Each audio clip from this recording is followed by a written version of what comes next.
Hello friends! This was not originally in the plan for you to see me like this, but unfortunately I had to film an intro separately for reasons that we'll be discussing in a few minutes. To begin with, I will address the change of camera. I'm currently filming this on my phone, so you'll see that the quality will be different than the rest of the video because you'll see the first portion of it was filmed on an old camera of my good friend Elliott's, and the rest of the video was filmed on his phone. So there will be 3 camera changes, and for that I apologize. This first video was a little bit messy, and it was my first attempt at filming a video. So unfortunately I'm filming this intro to address that though the original plan was to have this video be one long video covering 3 books in one series, we ended up having too much footage with the first book alone, so it was impossible I wasn't going to upload a 5-hour video on YouTube, so I'm going to be splitting this into 3 separate videos, one for each book. The second one is probably going to be pretty short because I didn't have a lot to say about it, but the first one is already 2 hours by itself. I'm not done editing yet, I'm in the process of that right now, but the raw unedited footage was about 2 hours once I cut it down. And we finished filming the last book a few days ago, and it's looking like it's going to be about as long, so either way the second book will be on its own. In the first and the second video you'll hear reference to me saying that, we'll get into that soon, or, the next book is coming up, or anything like that. Just disregard that, because at the time of filming I did not know that I would be cutting this into 3 separate videos. I thought it was all going to be one. I also wanted to make this video because I realized that I didn't do as good of a job introducing the characters as I wish I would have in my first run-through of the first book. So I thought I'd take some time and do that now, because I feel like you don't get a good enough impression of the main characters just from what I say in the video. Although you do, I suppose, get some impression of them.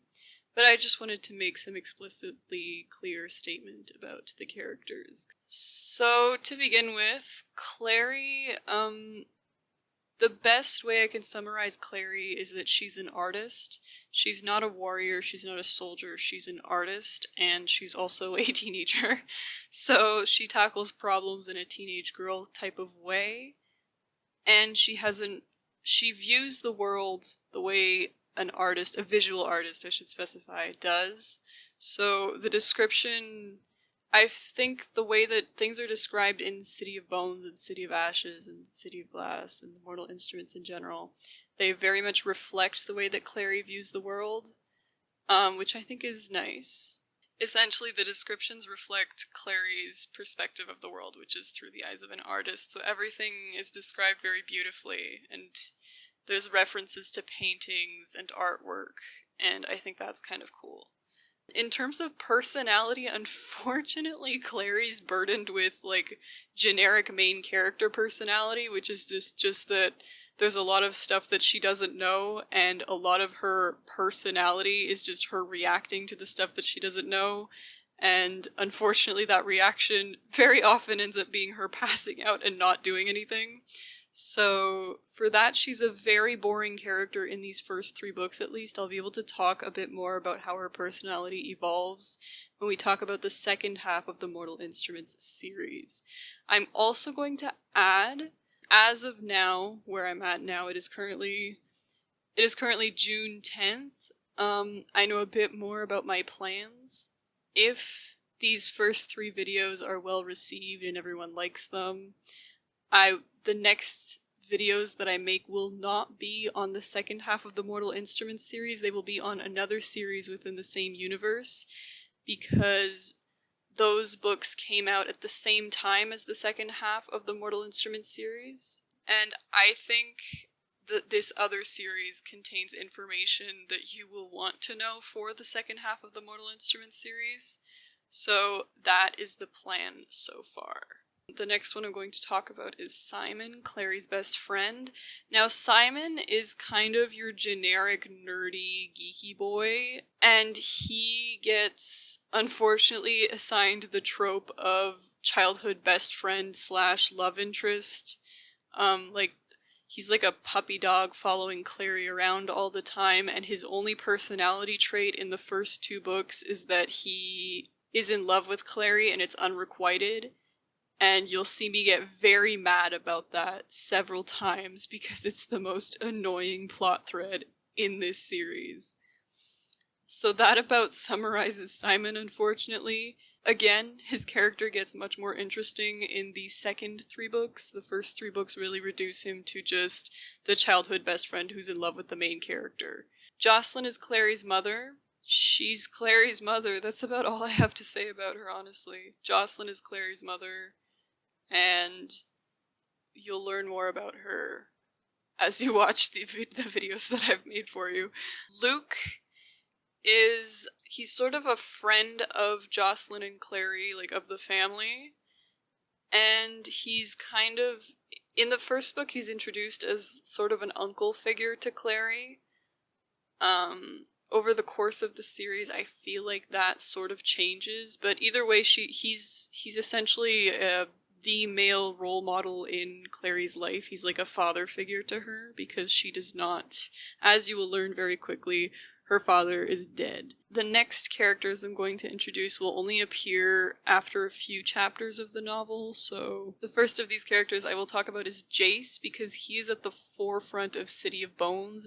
Clary spends so much time with him, you'll see.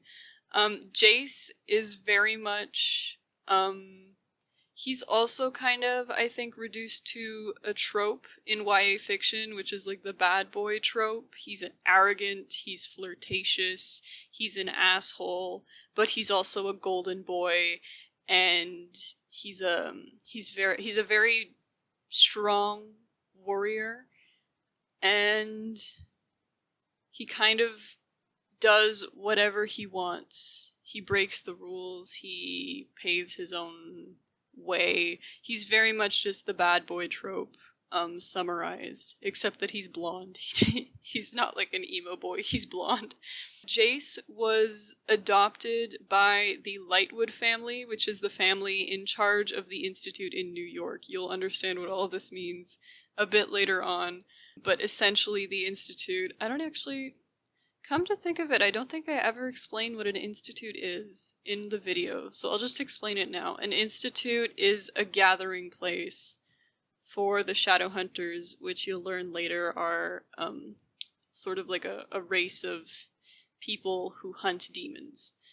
So there are institutes in a lot of major cities around the world, and there happens to be one in New York, which is where the book takes place, and the Lightwood family is in charge of this institute. And you meet 2 of the Lightwood children in the first book. The first of them is Isabel, who's most often referred to as Izzy. Izzy is 16 years old, I believe, and she's very much, again, reduced to the stereotype of the pretty girl. She's a very sexual character, which is weird to say because she's 16. But a lot of what she is and what she does is about femininity, hyper-femininity, hypersexuality. She's basically reduced to the hot girl trope who breaks boys' hearts left and right, that sort of thing. And then her older brother Alec is 18 years old, and he is a stickler for the rules. He is the rules lawyer of the group. He is stuck up, he's repressed, he's sort of a protector. He views himself as a protector of both Jace and Isabel because he sees himself as like their older brother, which he is Isabel's older brother. And he's technically Jace's adopted older brother, and their relationship is a bit more nuanced than that, but you'll learn about that later. The next character I'm going to talk about is Magnus, because again, I feel like you don't get a good feel for his personality as well as Isabel's and Alex. I feel like I didn't give you a good enough idea of who they are as characters. But Magnus is, I hate to say it, he's kind of a gay stereotype. Like, he's charismatic, he's flirtatious, he dresses outrageously, he's very clever, he's sassy, he's pretty much just a stereotype. He has a great wisdom about him, too. And again, I think you'll learn more about that less in the first 3 books and more in the second 3 books, because he doesn't really get much of a spotlight in the first 3 books, unfortunately. But you'll get to know him better in the second 3 books. And those are all of the really important characters that I wanted to talk about. The others I don't mind glossing over, because worst case I can talk about them in another video. Anyway, that's all I had to say here. Without taking up too much more of your time, I will now let you enjoy the rest of the video. Come on, season 6, let's get sick me! Yeah! So, I watched Mike's recap Pretty Little Liars and Glee because I have nothing to do with my time. And I decided that I could do the same thing with my favorite book series from high school. So this video is officially inspired by Mike's but he was inspired by Jenny Nicholson, who did a similar thing with the Vampire Diaries but covered more behind the scenes stuff, whereas Mike just covered plot, which is what I will be doing. I'm also going to mention there's another girl on YouTube called Carrie Can Read who did something similar with Sarah J. Maas's Crescent City, but I'm not doing it like her because she did like a big lore dump at the beginning. I'm not doing that. You're gonna learn the shit when the main character learns it. That's your problem.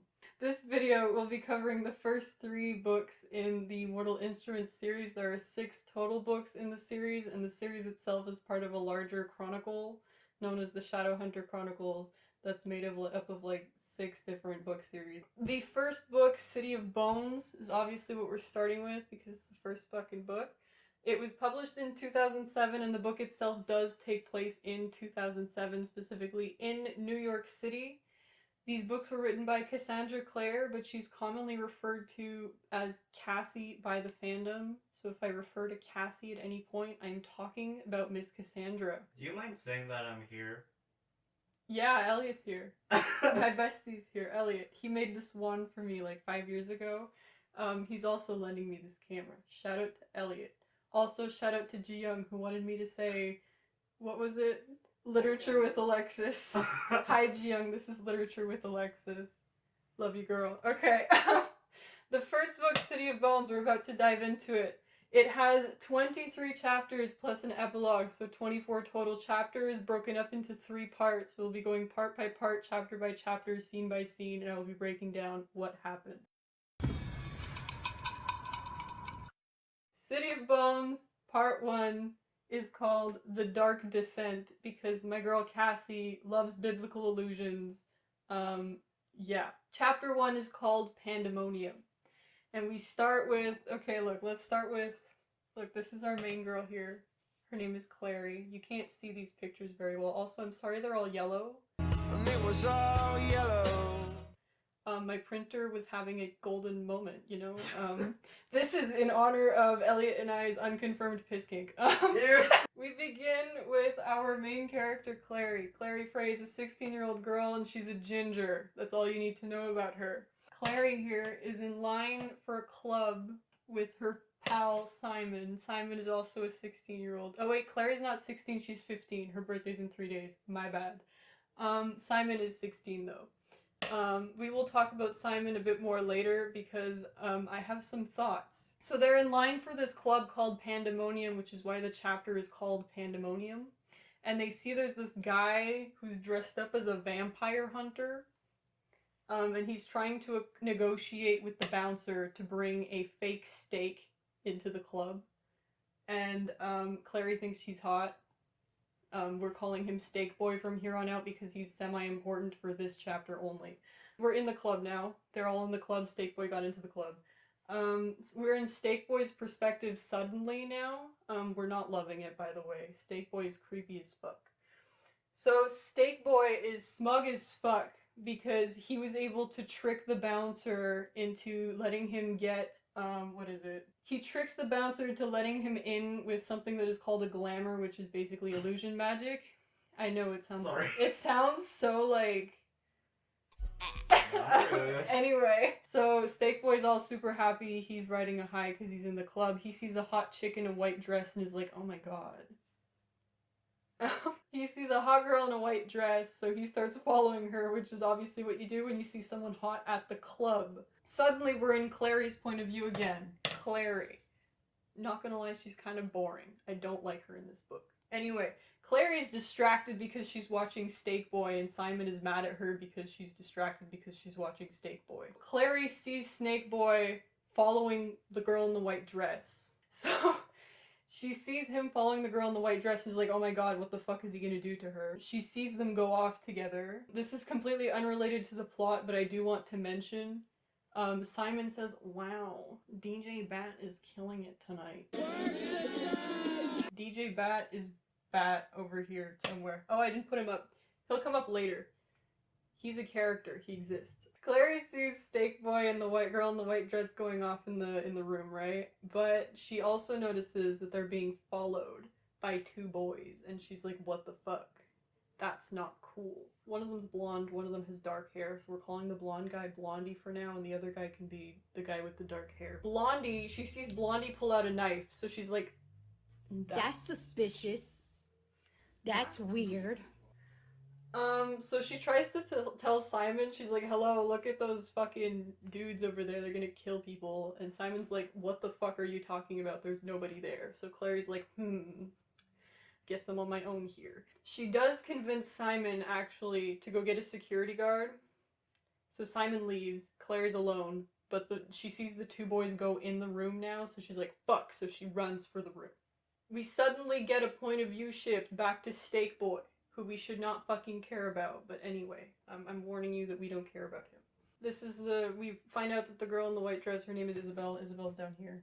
Isabel's hot. I will say that on record, she's hot. She's also straight. Very unfortunate. Boo. Steak Boy has enough time to realize that Isabel, she's wearing like all these bracelets and shit, but they're not bracelets, they're weapons, it's a whip. So anyway, Isabel attacks Steak Boy. And we find out that Isabel is in cahoots with the two dudes, and she was used to lure Steak Boy into the janitor's closet or wherever the fuck they are at this point. We get back to Clary. Clary walks in on Steak Boy, and he's like tied up to a pillar. Kinky shit. And all of the three dudes, the two guys and Isabel, are gathered around him and are questioning him. The two guys get names. So we have Blondie, who is Jace, this guy here. Delightfully yellow. And then we have the other guy who is Alec down here. Less yellow, but still delightful. They're questioning Steak Boy about... What are they questioning him about? They want to know if he has any more demons with him. That is what we're told. So obviously Steak Boy is a demon now. We are aware of this. Steak Boy is like, no, they don't believe him. So he's like, look, I'll tell you where this mysterious guy named Valentine is. And they're all like, what the fuck do you mean Valentine is dead? Spoiler alert, he's not. We'll get into that later. They're about to kill Steak Boy, and Clary's like, no, stop! And she jumps out from her hiding spot because she's dumb. She's like, no, killing people is bad. And Jace, Golden Boy, turns around and he's like, wait, you can see us? What the fuck? Steak Boy uses the distraction to break free and attack Jace. Jace gets injured. Steak Boy dies. Clary tries to leave the room, but Isabel, she's hot. I'm gonna keep emphasizing that. She's hot. She is, okay? Isabel stops her. She's like, no, you're not fucking leaving. Because Clary knows too much, obviously. So they talk about taking her to some place called the Institute to see a guy named Hodge. Does it happen? No, because who shows up at the door? Simon, over here, Simon, and the security guard.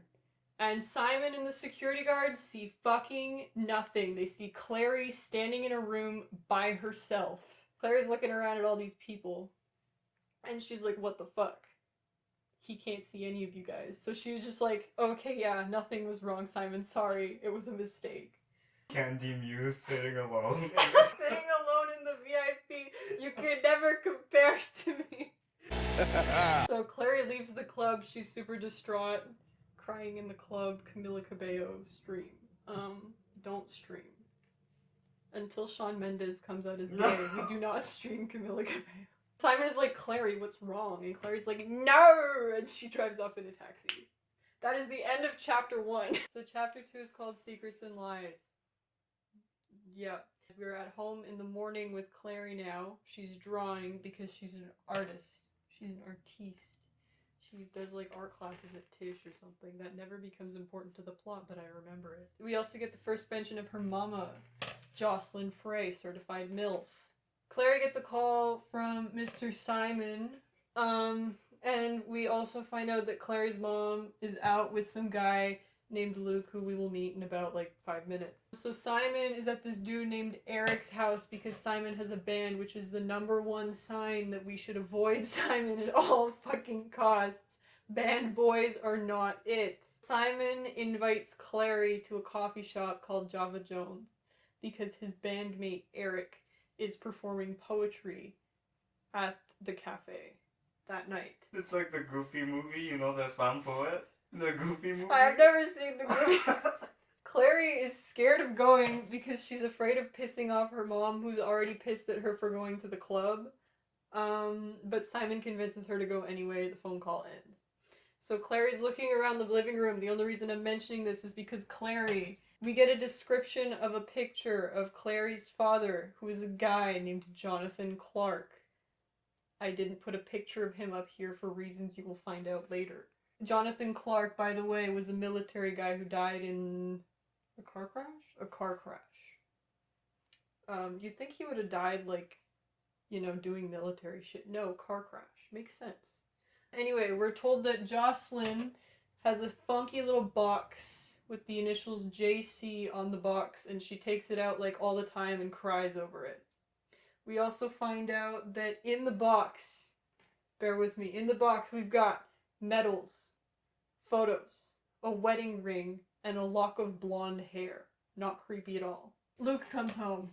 We meet Luke. Luke is Clary's not uncle, as in she's not supposed to call him Uncle Luke, but she calls him Uncle Luke. And Jocelyn is there too. Jocelyn comes up to Clary and is like, okay, look, we're going on vacation, okay, we're gonna go stay at Luke's farmhouse for a bit. And Clary flips out, as 15-year-olds do, because Clary is pissed because Luke's farmhouse is obviously in the countryside because it's a fucking farmhouse, and Clary wants to continue doing her art classes and all of her bullshit. Luke leaves because he's like, I'm not dealing with this. As he should. Hello, Moira. Moira has entered the room. This is a warning. On the way out, like on Luke's way out, I should specify, on Luke's way out, Clary overhears him and Jocelyn talking about some guy named Bane, in quotation marks, who Jocelyn apparently tried to call, but he's on vacation right now, so she could not reach him. And Luke gets mad at Jocelyn and says, quote, Clary isn't Jonathan. So anyway, Simon shows up during this whole awkward situation and Clary leaves with him, but she's pissed. She's pissed at these two, basically. She pissed. Hard all over these pictures. Stop. Moira's gonna attack my wand, aren't you? Here, Moira. No, let the people see you, Moira. Let the people see you. She does not want to be held right now. As Clary and Simon... This is not Clary and Simon. As Clary and Simon... This is Clary and Simon. Clary and Simon go downstairs. They walk past the downstairs apartment, which belongs to a woman named Madame Dorothea, who does not have official art, which is why she's not here. Also, I forgot to mention in the beginning, all of this art was drawn by Cassandra Jean, who is like, she's not like the official artist for the Mortal Instruments, but she has done a lot of official work with Cassandra Clare, including all of these official character portraits. I'm sorry. I don't know what Eliott did, but he's in pain. Please pray for him.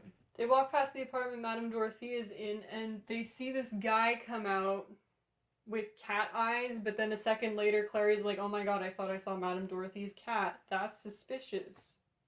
That's weird. So suddenly they're at a place called Nacho Mama. We love the transitions, guys. They work very well. So Nacho Mama, they're eating at Nacho Mama. Clary's ranting about her mom, and then she gets a phone call from Jocelyn. But because she's pissed at Jocelyn, she doesn't answer. Then they leave Nacho Mama. That's the entire Nacho Mama arc. Rip to Nacho Mama. You deserve better. Simon mentions that his band, this is a running thing throughout the series, which is why I mention it. Simon's band is looking for a new band name. They are always looking for a new band name. I'm going to list some of the ones that they come up with. Sea Vegetable Conspiracy, Rock Solid Panda, and Lawn Chair Crisis. Clary suggests the sexist pigs. Jocelyn calls her again. Clary ignores her again, and that's the end of chapter 2. Chapter 3 is called Shadowhunter. That is where we're at. They are now at Java Jones to listen to Eric and his shitty poetry. Side note, all of Eric's poetry contains the word loins. Clary finds herself a seat while Simon goes to get them coffee, and the only reason I'm bringing this up is because there's a chick who comes over to Clary and he's like, yo, Simon's hot. Are you guys dating? And Clary's like, no, he's my best friend. And then Simon comes back and Clary's like, oh my god, that girl found you hot. And Simon's like, I don't care. And Clary's like, why don't you just find a girlfriend? And Simon's like, I can't because. And then they get a chuckle. Ooh. And then behind them they hear a laugh. Who's behind them? Jace. What does he say? Declarations of love amuse me, especially when unrequited. Did he kind of slay? Yes. Anyway, he doesn't say that right away, he only says that later. I just wanted to bring that up because that's iconic. Anyway, Clary sees Jace, gets distracted by Jace, who's kind of falling. And then she leaves because Jace leaves, so she follows him into an alleyway, and Simon is like, what the fuck? So Clary and Jace are in an alleyway alone together, very romantic setting. Yeah, Clary's like, why are you stalking me? We also learn some new terminology. So I'm going to discuss the word mundane, which literally just means human. It just sounds a bit more racist. So Jace mentions this guy Hodge again. Moira, please. Moira, don't do it. So Jace says that this guy Hodge, as they've mentioned before, thinks that Clary might be dangerous. So Jace has been tasked with bringing Clary back to the Institute. He asks to see her right hand, and when he doesn't find anything, he gets disappointed. Why is that? We learn that Shadowhunters, which I will give you a definition of that in a second.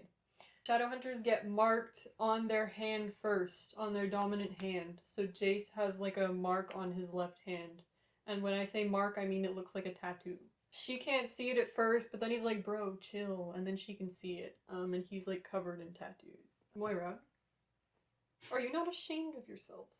Are you not embarrassed? This is really embarrassing. Jace calls Clary's ability to see his tattoos, which are called runes or marks, the sight, capital S. It just means that she can see magic shit. We also get an actual definition of what a Shadowhunter is. A Shadowhunter is a person who kills demons. That's it. He also mentions something called Downworlders. Downworlders are basically magical people who are not Shadowhunters. They include werewolves, vampires, warlocks, and fairies, but we will get into all that shit later. They also mention zombies, but zombies never come up in the series. Shout out to zombies. Love you. So, Hodge wants to see Clary, our main girl, Clary. But Clary isn't interested in going with Jace because, reasons. Oh, shit! Excuse me? Oh my god. Moira is interested in going with Jace, however. Are you gonna deep throat it? Ew! Come with Gunko. It means he's icky and he's an uncle. Okay, Moira, you wanna point at the pictures for me? That was iconic. Shout out to Moira for slaying. Your stomach My again. stomach! I'm pregnant. Ew. I'm propaganda. I'm progant. I'm gregnant. So anyway, Jace threatens to kidnap Clary. That's chill. Before things can escalate any further, Clary gets another fucking phone call. She doesn't check to see who it is, she just answers it. Who is it? 3, 2, 1, guess. It's Jocelyn. Oh. It's Jocelyn. Sorry. It's not hard to guess. So Jocelyn is freaking out. And Clary's like, I'm gonna come home, and Jocelyn's like, no! No! Do not come home under any circumstances. And Claire's like, okay. And then Jocelyn's like, go to Simon's until I can do something, but we never find out what the something is because there's a big thump, background noise, and then the line cuts. Sex. So then Jocelyn picks the line doesn't cut dead. I fucking lied. This is so dumb. Anyway, background noise, then Jocelyn picks up the fucking phone again and is like, call Luke and tell him, quote, that he found me. God. Moira continues to slay. And then the last thing that she says on the line is, I love you, Clary, because she's a mom. And that's what moms do. Shout out to my moms out there. Clary tries to call her. That's not Clary, this is Clary. Clary tries to call her again. It doesn't work. Jace is just standing there like, he's just standing there. The worst is that they can't even see what's You can't going on. see it, but Moira's just jumped from the wand again. So anyway, she grabs Jace's phone, except that it's not a phone, it's something called a sensor, and a sensor is basically an EMF reader, but for demons. If you don't know what an EMF reader is, get the fuck out. Anyway, Jace is like, bro, chill, and Clary's like, no! And she runs off. That is the end of chapter 3. Chapter 4 is called Ravener. That's not Clary. This is Clary. Clary runs home, which is the one thing that Jocelyn told her not to do because she's iconic. I meant to say stupid. I said iconic instead. They are synonymous to me. She runs inside. Dorothea comes out of her apartment and is like, Jocelyn's making a lot of noise upstairs. Tell her to shut up. Also, tell her to tell her boyfriend Luke. Luke is not her boyfriend. Tell her to tell her boyfriend Luke that he has to clean the skylight in the entrance to the apartment building because it's really dark in here. And I'm only mentioning this because the fucking skylight thing becomes important later. Moira just committed murder. Okay, so Clary, this is Clary. Clary goes upstairs. The door to the apartment is open. She runs to Jocelyn's room. Jocelyn's not there. Also, everything in the fucking apartment is torn to pieces. Jocelyn is also an artist like Clary. All of her paintings have been torn out of the frames. The windows are smashed. The furniture's smashed. Everything is smashed. I wish I was smashed. Ew. She hears a sound behind her, turns around, and there's a demon, and now she's being attacked. Very sexy. The demon, while it is attacking her, says some shit. It keeps going on about how hungry it is, and then it says Valentine, wait, let me get the exact quote. Valentine will never know he said nothing about a girl. Valentine will not be angry. Love that. Anyway, Clary throws a photograph of her, Luke, and Jocelyn at the thing, the demon. It doesn't work. But remember when Clary took Jace's phone and it turned out to be a sensor? Clary force-feeds the sensor, the demon dies. Anyway, Clary gets hit in the head with something and passes out suddenly. She wakes up and she's outside. How did she get there? Jace. Jace is there. He's bandaging her up and shit because we find out that the demon that Clary killed stung her in the back of the neck before it died. Which is kind of weird because it said that she got hit in the head. But she got stung in the back of the neck. Not quite the same thing, Cassie. Please be clearer next time. So because Clary got stung by a demon, she's poisoned now, so they have no choice but to take her to the Institute because she has to be healed. She doesn't want to leave in case her mom comes back. But then the cops show up and they see the cops and the cops are demons. Jace marks Clary with a rune, like a Shadowhunter rune, that will keep her hidden from demons. This will become important in about 2 pages. They leave, but before they leave, Clary passes out. This is a running thread throughout the series. Clary passes out a lot. Why? Because she's a weak little bitch. Trusty dildo. Chapter 5 is called Clave and Covenant. You don't know what those words mean. Or, well, you probably know what covenant means. Not necessarily clave, because I think it's a word that Cassie made up. Good for her. So we get, basically, Clary's in a coma, and she overhears some dialogue. This is what we learn from the dialogue that she overhears. She has been unconscious for 3 days. She also has a bunch of funky visions for the purpose of foreshadowing. I will not go into detail about any of them because I didn't read them. I lied. I did, just not when I did my read-through for these notes. So at her bedside are Alec and Izzy because they're at the Institute because they're shadow hunters. They mention that Hodge, who I will now point at because he's here too, Hodge, he's right here. Hodge might have called on these people called the Brothers. It's alluded to that they're very creepy. Alec and Izzy also mention that Jace has not been to visit Clary, which is boohoo, very sad. Nobody cares. Clary wakes up! Woohoo! So Izzy's there in the infirmary with her. She confirms that Clary is in the Institute. Clary asks after Jace and Hodge. She asks after both of them. Don't know why. Maybe she has a thing for DILFs. I regret saying that. So we find out some more about Hodge. Hodge is Jace, Alec, and Izzy's tutor. I only put the string here connecting him to Jace because I got lazy. Izzy, I'm only mentioning this because I think it's funny and ironic. Izzy calls Jace secksee. And Clary's like, I thought you were his sister, and Izzy's like, no. That'll be funnier later. Clary gets nosy, and Izzy basically drops Jace's entire tragic backstory on her. So Jace's parents died. His mom died when he was born, and his dad was murdered in front of him when he was 10, so he came to live with the Lightwood family because they were close friends of the Wayland family, which is the family that he comes from. Izzy tells Clary to go change because she's covered in demon stuff, I don't know. So Clary goes to put on some of Izzy's clothes, whatever. When she leaves the bathroom, which is where she was changing, she hears the sound of piano from down the hall, so she follows it, and who is playing the piano but Jace? If you've watched Mike's Pretty Little Liars recap video, you will know that Jenna invented the flute. I'm here to tell you that Jace invented the piano. Jace's first words here are, Alec, is that you? And I'm only mentioning this because this is a moment that is mirrored in another series, and I think it's cute. Anyway, Jace says that he'll take Clary to see Hodge, so they go to wherever the fuck Hodge is. Okay, on the way, Clary interrogates Jace. We find out that him, Alec, Isabel, and a guy named Max, who's not on the board right now because he's not actually physically in this book.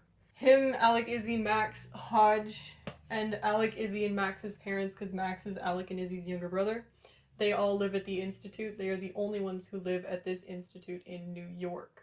Also, Max and the Lightwood parents are overseas right now, dealing with Shadowhunter stuff. We also find out that the Shadowhunter home country is called Idris, and is located in between Germany and France, but it does not appear on human or mundane maps because of magic reasons. We also meet Church. Church is a cat and he's an icon. That is all I have to say about him. He brings them to the library where Hodge is. Okay, so they go to the library and they meet Hodge. Hodge has a raven named Hugo. Hugo will become important later. Alec is also there. We find out officially here that Clary's birthday is in a few days. I mentioned it at the beginning, but this is the point in the book where it's explicitly mentioned. Also, Alec refers to Jace as his parabatai.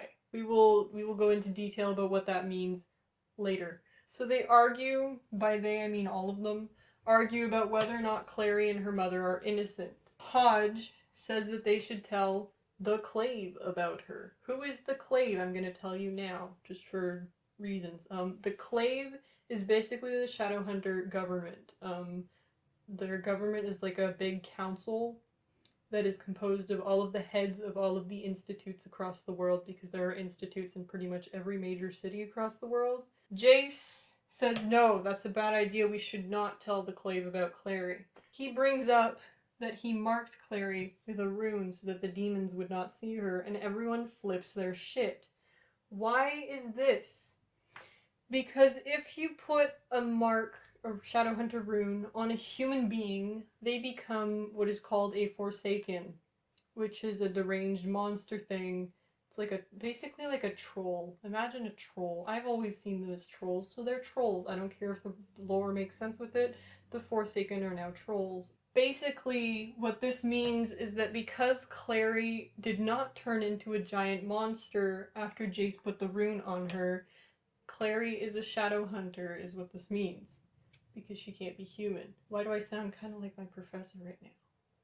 Leanna, hello? So anyway, Clary's like, oh my god, I can't be a shadow hunter, I'm human. She calls Luke because he's the only one that she has left. She has Simon, but like, okay. Anyway, Clary's like, I'm gonna come stay with you. And Luke is like, no, you're not. I don't want anything to do with you or your mother anymore. And she's like, okay. Then Hodge kicks Jace and Alec out of the room because they're still there. And Hodge calms Clary down after her not uncle just fucking disowned her. He gets Clary to tell him what happened. So Clary tells him about what the demon said to her, you know, the whole Valentine bullshit. And Hodge flips the fuck out because Valentine is supposed to be dead. As we know previously from conversation from Steak Boy with Jace, Alec, and Izzy. Also, their names here are Alexander and Isabel, but they're referred throughout the novel as Alec and Izzy. I just felt like writing their full names out because I feel fancy. Anyway, we find out that Valentine was a shadow hunter who died 16 years ago. Yo, Eliott, could you throw me the sticky notes with the X's on them? Yeah, throw them to me. Why am I struggling? Okay, so look, Valentine is here. I never pointed him out before, but he's there. Anyway, he's getting an X for now because he's dead. Right? I already said that he's not, but he's dead right now. So Hodge theorizes that somebody could be using the name Valentine to stir up some trouble because we find out that there's this big thing coming up called the Accords. And the Accords is basically the renewing of a treaty, like a peace treaty sort of, between the Shadow Hunters and the Downworlders, so the Demon Hunters and all of the other magical beings in the world. We find out that warlocks, which I mentioned earlier, there's vampires, werewolves, warlocks, and fairies. Warlocks are half demon, half human. I'm gonna say all this now. Fairies are rumored to be, this is not confirmed knowledge, they are rumored to be half angel, half demon. Werewolves and vampires are said to have been afflicted by demonic illnesses, specifically from like demonic factions that were said to be enemies, which explains the whole vampires hating werewolves thing. Shout out to Twilight. We also find out about the Shadowhunter creation story. So the Shadowhunter creation story is that a Shadowhunter made a warlock summon the Angel Raziel, or somebody who would be a Shadowhunter, summon the Angel Raziel. He put his blood into a cup, made a little cocktail. They all shared the cocktail, and the people who drank the cocktail became Shadowhunters. The cup that they used is called the Mortal Cup and is a Shadowhunter relic, and it's very important. You know, like, what are important relics? Like The Bible. I love you, Jesus. basically anyone who drank from the Mortal Cup became a Shadowhunter. That is the Shadowhunter creation myth. Angel came out, gave blood. Anyone who drank the blood mixed with human blood became a Shadowhunter. Hodge tells us that the cup is real, which I just told you, it's a Shadowhunter artifact. But it was destroyed by Foxy Boy Valentine here, who's dead. Because what happened is Valentine set fire to his manor, which at the time contained him, his wife, their son, and his parents-in-law. Is that even a thing? Parents-in-law? Anyway. Also, Valentine was apparently a super fucking horrible person who broke the #1 Shadowhunter law, which is not to kill your fellow Shadowhunters. Valentine is in a super cool, edgy school club called The Circle. The Circle was a super cool, edgy club that was into being racist. Towards who? Downworlders. Because why? They're just not as cool as Shadowhunters. Anyway, back to Hodge and Clary. Hodge and Clary are talking. Hodge is like, Clary, the Silent Brothers are probably going to want to talk to you. But Clary's like, I just want to go home. relatable. Me when I clock in at work. Hodge is like, it's probably not safe at your house. If you're gonna go, you have to take Jace with you. Clary's like, okay, that's fine. So Church takes her to go see Jace. Now, we are suddenly in Hodge's point of view. Hodge finishes writing a letter. We find out through some exposition that I'm a literature major, yes. Hodge fought in the Uprising, which is the thing that Valentine's edgy boy band started. Not boy band, club. Valentine's Club started the Uprising during the last Accords. And the Uprising was basically just, they were planning on overthrowing the Clave and instilling a new racist government. And Hodge fought in this Uprising. We do not know what side he fought for at this point. We also know that he lost something during that fight. We don't know what it is, and that he has a lasting injury from that fight. He sends a letter off with his raven Hugo, and then he sends another letter. It can be assumed, because of what he said to Clary, that these letters are meant for the Clave and the Silent Brothers, but we don't know that for sure. This is the end of Chapter 5. Chapter 6 is called Forsaken. So Clary finds Alec and Jace in the weapons room. They are fixing up some seraph blades. What are seraph blades? They're cool swords that glow. And they have to be named after angels or else they don't work. So they're naming these seraph blades. I like keeping record of... I'm scratching myself, hold on. Stupid. I like keeping record of what names they use for the seraph blades because some of them come up a few times and I just think it's interesting. So these ones they call Sanvi, Sanvi, and Samanjalaf. I'm sorry if I didn't pronounce any of that correctly. So Clary is over here. Clary tells Jace that she wants to go snoop in her mom's shit. Alec is like, okay, I want to come with you. And Jace is like, no, don't. Stay home, bitch. Not that violently. That's just me. Anyway, Alec is bitter. So in the elevator on the way down, Clary asks Jace, I'm only bringing this up because I think it's funny. Clary asks Jace, she's like, how sure are you that I wasn't going to turn into a Forsaken if you put that rune on me? And Jace is like 90% sure. And Clary punches him. And he's like, what was that for? And she's like, the other 10%. You cannot tell me that that did not slay. They go to the apartment. Hello?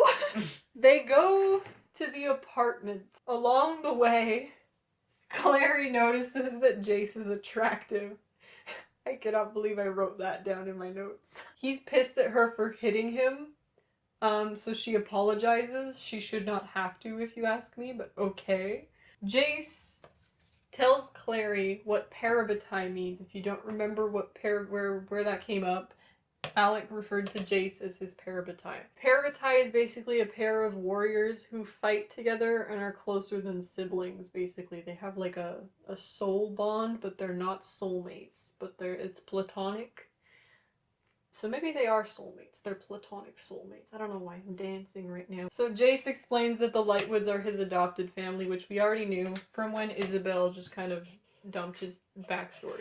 Jace takes his sensor out because he got it back after the demon attack with Clary, I guess? Question mark. So he takes his sensor out and the demon levels are wild, ladies and gentlemen. Just kidding, there are like next to none. They go inside the building. They find fresh blood, which is hot. In the apartment, everything is fucking gone. Like, the microwave is gone. Like, all the appliances. All the Microwave. Shout out to... Nigella. Lawson. I can't remember the drag queen's name right now. Elephant Day! Drag beast from the east, he said Elephant Day. So anyway, they're in the thing, whatever. The door blows open. It's another fucking demon. Is it a demon? No, it's not a demon, it's a Forsaken. My bad. Okay, so Jace fucking destroys it with the Seraph Blade called Sanvi. Remember the ones that him and Alec were making, you know. No, wait, he beats it up with Sanvi and then kills it with Sanvi. Nice. I don't know where Samanjalaf ended up. Shout out to Samanjalaf. Samantha laugh. Clary gets confused because she's like, when you guys killed Steak Boy, he disappeared, but this guy did not disappear when you killed him. And Jace is like, yeah, because he's not a demon, he's just a human who's been fucking mutilated, which is hot. Sexy. Attractive. So Jace heals himself with a funky little rune called an Iratzi. Iratzis get used a lot because everyone injures themselves. Shout out to Band-Aids because they don't exist in this world. Jace is about to go look for more Forsaken dudes. When Dorothea shows up. Dorothea is apparently entirely in the know about, like, Downworlders and Shadowhunters and all that funky shit. But she refuses to tell Clary what happened to her mother. Don't know why, but it's a little suspicious. But she does tell Clary that she should just forget that Jocelyn ever existed. Jace gets a little pissy, threatens to call the Silent Brothers and Dorothea. And Dorothea's like, fine, you guys can come into my apartment. Don't know why they want to get in there in the first place, but go off, I guess. This is also the first time we actually hear Jace's full name, Jace Wayland. Jace Wayland. This is the end of Chapter 6. Chapter 7 is called what? The Five Dimensions War. The Five Dimensions War. So they're inside of Dorothea's apartment. Dorothea's mother was a witch, we learned. This will never become important ever again. Jace claims, however, that this is impossible because witches and warlocks are infertile because they are half demon. That's a little sexy piece of lore for you right there. Dorothea gives them tea, and she does a little reading of Jace's tea leaves, and she tells him that he will fall in love with the wrong person. This will be very funny to me in about a book. When she tries to read Clary's tea leaves, however, she gets nothing. Why? She hypothesizes, not Clary, Dorothea hypothesizes that it's because Clary has a block in her mind. Clary suggests, or Dorothea, somebody suggests that Clary should do, Dorothea should do a tarot reading of Clary instead, so Clary pulls a tarot card. Which card is it? The Ace of Cups. This will become important later. Clary also realizes that the tarot deck that Dorothea is using is one that her mother, Jocelyn, painted for Dorothea. This will also become important later. Dorothea knew what Jocelyn was, Jocelyn knew what Dorothea was, and Jocelyn was asking Dorothea to look out for rumors about Valentine. Jace accuses Dorothea's mother of being a control, whatever the fuck that is. As of what I know about the lore of all of these books, we still do not know what a control is, so this is just really not important stuff. Moira's gonna murder me. So because Dorothea's mother is a control, that means that their apartment is a sanctuary, whatever the fuck that means again. Actually, never mind, it's right there. A sanctuary is used to help smuggle away downworlders who have broken the law. We also find out what the motto of the Covenant, which is like the Shadowhunter law. The motto is, Sed lex duralex, which is the law is hard, but it is the law. So is my penis. Jace finds a portal, in case you forgot where he is, finds a portal in the apartment, and realizes that Clary's mother probably wanted to live in the apartment block that she lived in because Dorothea was there, and there would be a portal if she ever wanted to escape quickly. Clary realizes that her mother didn't use the portal the night she disappeared because Jocelyn was waiting for Clary to come home so that they could use the portal, and that by the time Clary finally picked up the phone, it was too late for them to escape. So, Clary obviously does the normal thing. She gets upset, so she runs through the portal. And that is the end of Chapter 7. Thank you for that finisher, Moira. Hello, children, friends, clowns. We've had a change of camera. We are now using Eliott's phone. Shout out to Eliott. Eliott, say hi. Hi. Wow. We're at chapter 8 now, which is called Weapon of Choice. Iconic. Not really. Clary has just gone through the portal, right? Jace follows Clary through the portal, obviously, because if one person's gonna be dumb, they both have to be fucking dumb. Where does Clary end up? At Luke's farmhouse. Why at Luke's farmhouse? I think it's mentioned at some point later. Because Clary, the only thing she was thinking of is, oh my god, I have to get away from here. I don't belong here.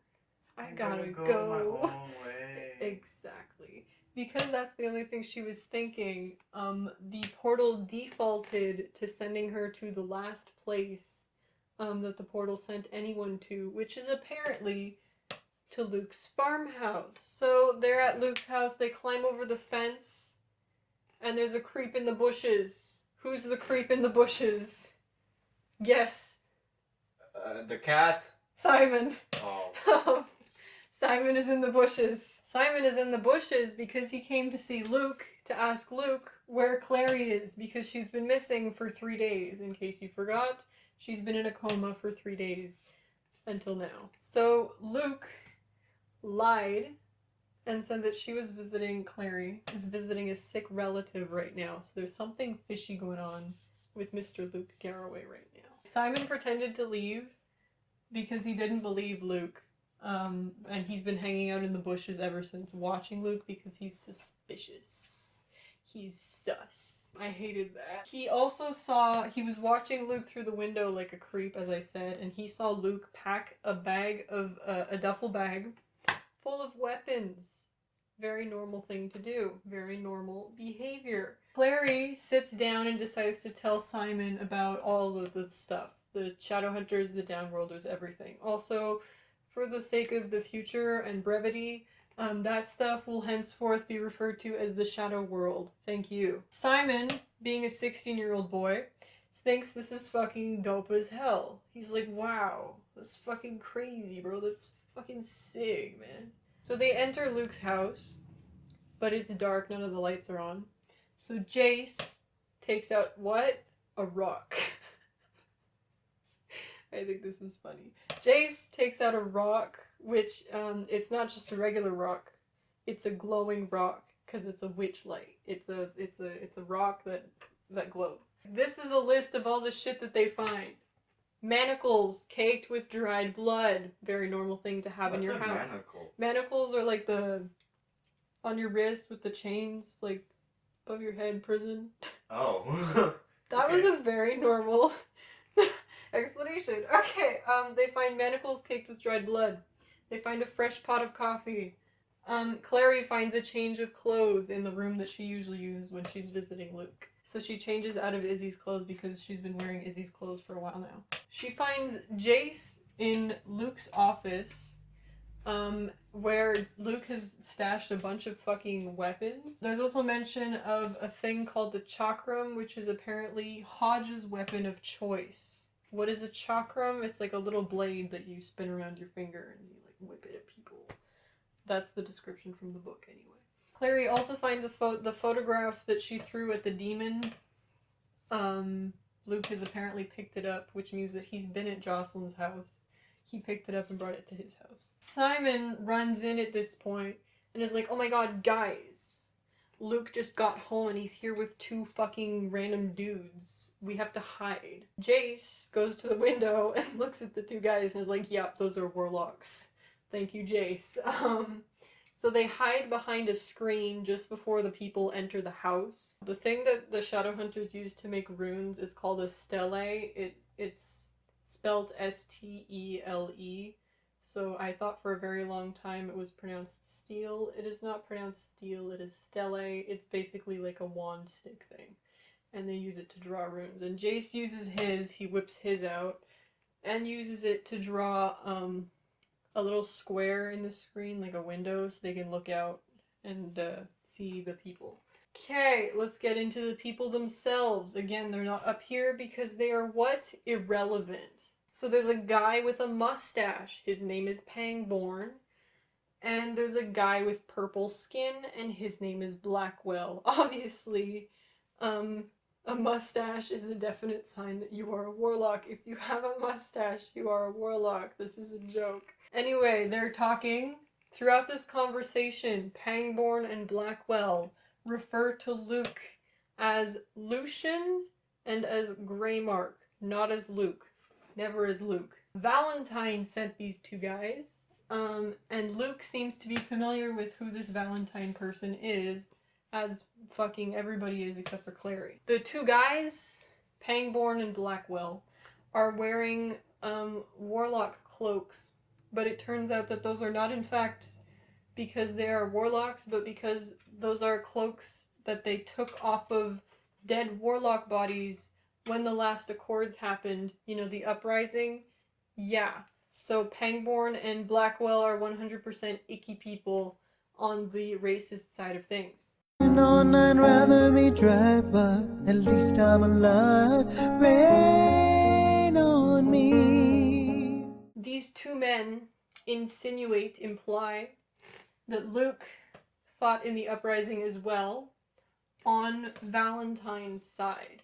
The two men, Pangborn and Blackwell, are looking for the Mortal Cup. Remember the thing that Raziel used to make his angel cocktail in? Which has apparently been hidden by Jocelyn. It is not destroyed. And Jocelyn is apparently in Valentine's custody right now, which means that he's not dead. So let me remove his dead people sticker. Valentine is not dead. I said it before, I'll say it again. Okay, so Jocelyn is in Valentine's custody and she is unconscious. I hate this. They also insinuate that Luke has feelings for Jocelyn, like romantic feelings, I mean. And Valentine also has romantic feelings for Jocelyn. Moira, did you just eat the tape? Okay, she did not succeed in eating the tape, guys. This is a win. So that happened. Right. Valentine has feelings for Jocelyn. So does Luke. We've got a love triangle going on. Pangborn and Blackwell ask about little Miss Clary. And we find out that Valentine is looking for Clary. And Luke is like, I'm sorry, I don't know what you're talking about. No, he doesn't say that. He says that he thinks Clary is dead. Luke is playing a game right now. He is playing a game and I respect him for it. Luke goes on to emphasize that whatever the fuck Valentine's planning, he's not gonna fuck with it. He's planning on laying low. If they could just leave him out of it, that would be great. He also says that he does not care about what happens to Jocelyn, and Clary, who's listening, is like, oh my god. I can't believe you have been training like this. What is this voice I'm doing? They then leave by they I mean like Pangborn and Blackwell, I think Luke too. I don't know who they is. They leave. I think it might be these guys actually, Clary, Jason, Simon. I don't know. Somebody leaves and then Jace casually decides to tell everybody that Pangborn and Blackwell are the people who killed his father. Very sexy. That is also the end of chapter 8. Disclaimer, the camera has changed again. It's still the phone, we're just at a different place now and we are being held up by a Blizzard Cup from Dairy Queen. Shout out to Dairy Queen. So chapter 9 is called The Circle and the Brotherhood. Clary, Simon, and Jace, they leave Luke's house and they go to the Institute. Jace proclaims, I'm adding this just because I think it's interesting, that Simon will be the first ever full human being to enter the Institute. Wow! Clap if you care. So they enter the Institute. Izzy is in the kitchen. Call the police. Izzy cannot cook. She's making some kind of soup with fish in it. Somebody make her stop. Okay, Simon. It is also established that Simon thinks Izzy is hot. Glad we covered that, okay? Clary is like, we have to go tell Hodge what we saw. We have to. So she leaves with Jace. This is Jace, not Simon. And Simon is like, no, I'm gonna stay in the kitchen because Izzy is hot. Valid. Clary gets mad at Jace for making fun of Simon for thinking that Izzy is hot. Are we following? Do we think it's stupid? The answer is yes. Clary accuses Jace of just being bitter because Izzy broke his heart, and Jace does not deny this. Also, would like to mention, I hate this subplot. I think it's stupid. Anyway, church. Legend takes them to the greenhouse because that's where Hodgy Hodge is. I hate that I just called him that. We're never calling him that ever again. Jace reveals at some point that Alec, our boy Alec, has never killed a demon before.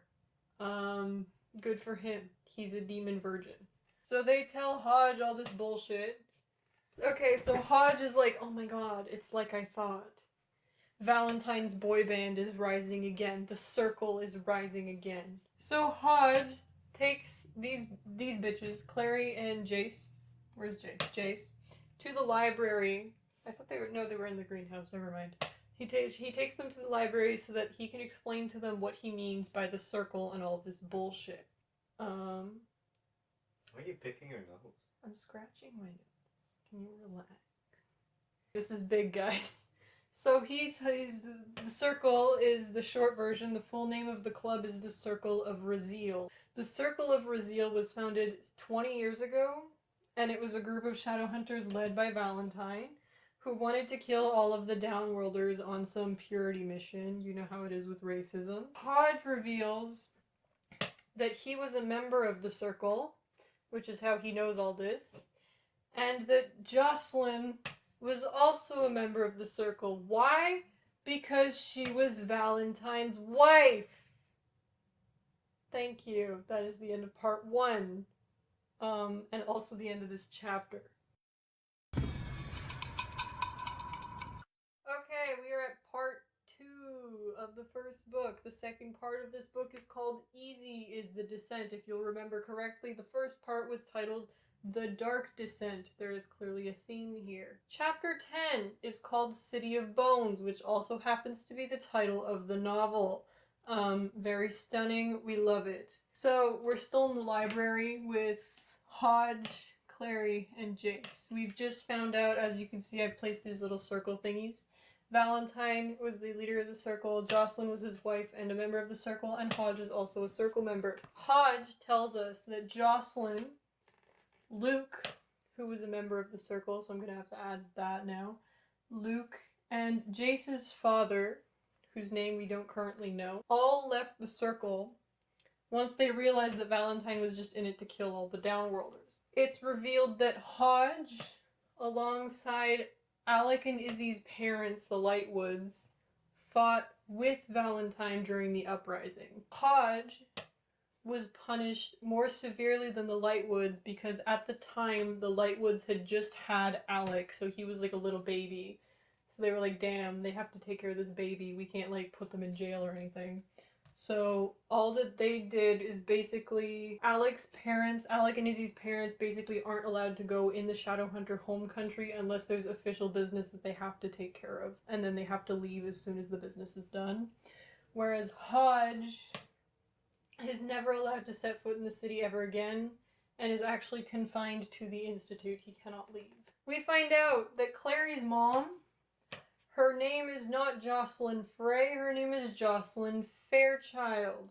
Frey is a fake name that she used. You know the guy in Cats who plays the main cat, the main boy cat? His last name is Fairchild.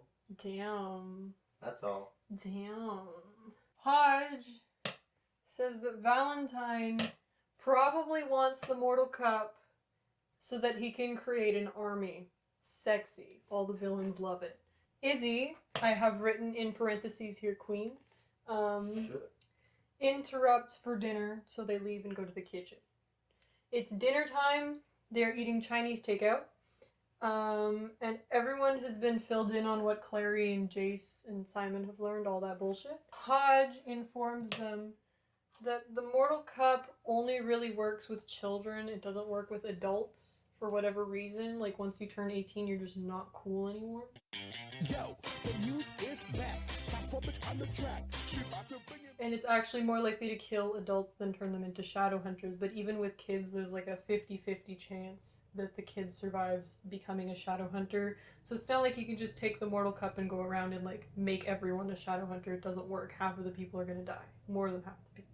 However, Hodge does also tell us that Valentine doesn't give a shit. He would rather sacrifice a bunch of people for the sake of doing things quickly than, like, go through all the people and, like, pick the people who are most worthy and all that bullshit. Hodge then says that he has to write to the Clave. He doesn't have a choice. Jace proposes that they go see the Silent Brothers about Clary's mental block, which, if you'll remember, Dorothea told her that she has a mental block, because he thinks that once Clary's memory is unlocked, they'll know where to find Jocelyn and Valentine, so that they can take him down. We also get some Silent Brothers lore. We've heard about the Silent Brothers up until now, but we don't know what they are exactly until now. So basically they're archivists that take on these super powerful runes that render them mute and, like, blind and stuff, but they can speak, like, telepathically. And they have super cool mind abilities and shit like that. They're very powerful. Simon is like, no, don't take Claire to see all the blind people. Hello? They kick Simon out of the Institute, because they're like, you're a mundane anyway, get the fuck out. And then Claire goes to bed. Slay Queen. Sleep Queen. Yeah! Now we get a dream sequence where Clary dances with Jace and Simon. Wow. It's not like there's a love triangle happening here or anything. I'm very angry about this. Clary wakes up. Jace is there because apparently Clary fell asleep in the fucking hallway before she could make it to bed. Like, yes, work queen. Anyway, he wakes her up because one of the Silent Brothers is here to see her, so Church takes them to the library. Church is basically just like a guide. That's what he does. He shows people where things are. So, Hodge is there with one of the Silent Brothers, whose name is Brother Jeremiah. I tried to find a picture of Brother Jeremiah, but it didn't look the same as all the other ones, so I didn't do it. I didn't put him up here. I'm sorry to Brother Jeremiah. So Brother Jeremiah tries to probe into Clary's memories, but he can't. The block is too powerful. He says basically that she has to come to the Bone City because the block is too powerful for him alone, so he'll need the full might of the Silent Brothers behind him to try to get past the block. Clary agrees to go because she wants to know the truth at this point. She wants to know where her mother is. She wants to know what's happening. So Jace and Clary leave to go to the City of Bones, which is where the Silent Brothers live. I should have specified that earlier. My god, the Property Brothers. Yes. It's Jonathan and Drew? It's Jonathan and Drew. I should have printed a picture of them. They would probably see right here. Shout out to Jonathan and Drew. Brother Jeremiah takes them to the Silent City which is City of Bones, Silent City, same thing. Takes them there with a fucking carriage pulled by horses because we live in the 19th century. We find out Jace invented the piano. False. His father invented the piano and then taught it to Jace. We also find out that his father gave him a hunting falcon once. More about that later. Jace also tells us the story of the day his father was killed, but who fucking cares? His father's dead, that's all we care about. Jace explains, there's some lore here. Jace explains that demons come from parallel realms, and they feed on, like, life and shit. So they travel from parallel world to parallel world once they run out of shit to feed on. So they come from, like, dead worlds, and they come to live worlds like this one and eat people. Very sexy. Shout out to Hannibal Lecter. Shout out to Armie Hammer. Shout out to Armie Hammer! Love you, King. Anyway, they arrive at a cemetery. There's an angel statue. The angel statue somehow opens up. There's a staircase. It's the Silent City. On the angel statue, however, I would like to mention this because it comes up at some point, maybe. Or it's just a phrase that comes up at some point. On the statue, there's a saying that's carved onto it, which translates, it's Latin, I'm not going to try to pronounce it. Facilis descendus Averni. It translates to the descent into hell is easy. Love that. Like I said, Cassie loves her biblical allusions. Anyway, they go into the Bone City. It's Jace, Clary, and Brother Jeremiah, who's not here. I'm sorry to Brother Jeremiah, I've already said that. Jace informs Clary that the Shadowhunter dead are buried in the Silent City. Also, you can't see it right now, but there's a very sexy picture of Mowgli up on my computer right now. He looks really hot. What that mouth does. Also, the Silent City is called the Silent City because the Silent Brothers don't speak. and it's where they live. Silent Brothers, Silent City, makes sense.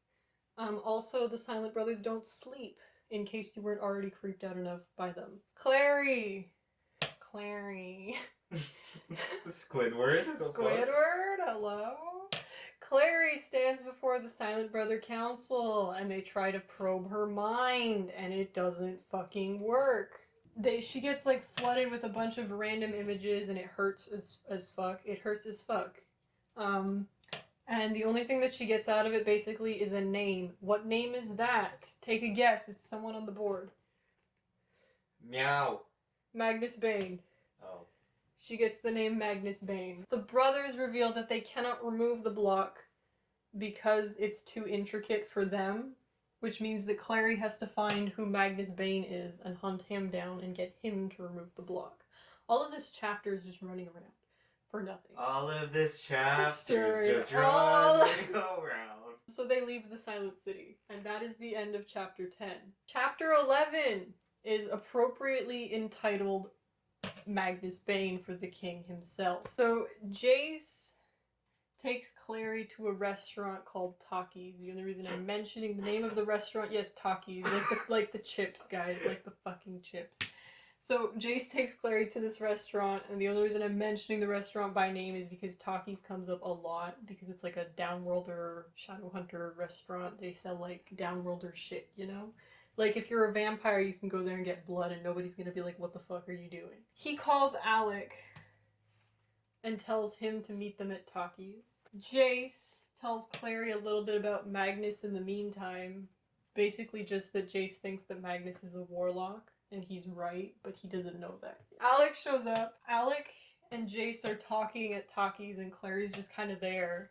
And she realizes from the way that Alec is talking to Jace that Alec has a crush on Jace. Hello, LGBT community. Anyway, Izzy and Simon show up together, and Clary's like, what's up with that?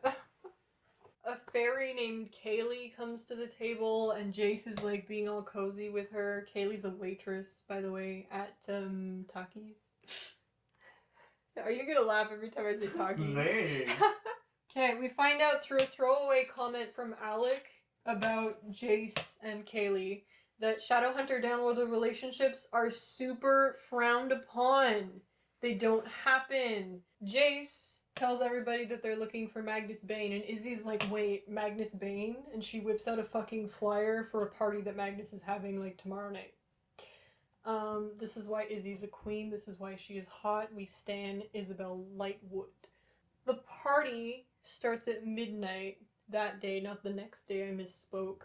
So Clary's got like a shit ton of time to prepare to meet the guy who put the big Lego block in her brain. She takes the day to snoop in the library and finds in the library a book, and in the book is a picture of all of the circle members. So this confirms for her that Valentine and Jocelyn are married. Hodge shows up because he is the resident lore dumper. He's gonna dump some more clave lore on us. Brace yourselves. We find out that Luke was Valentine's second in command, not just a member of the circle. He was the deputy, you know, warrior cats.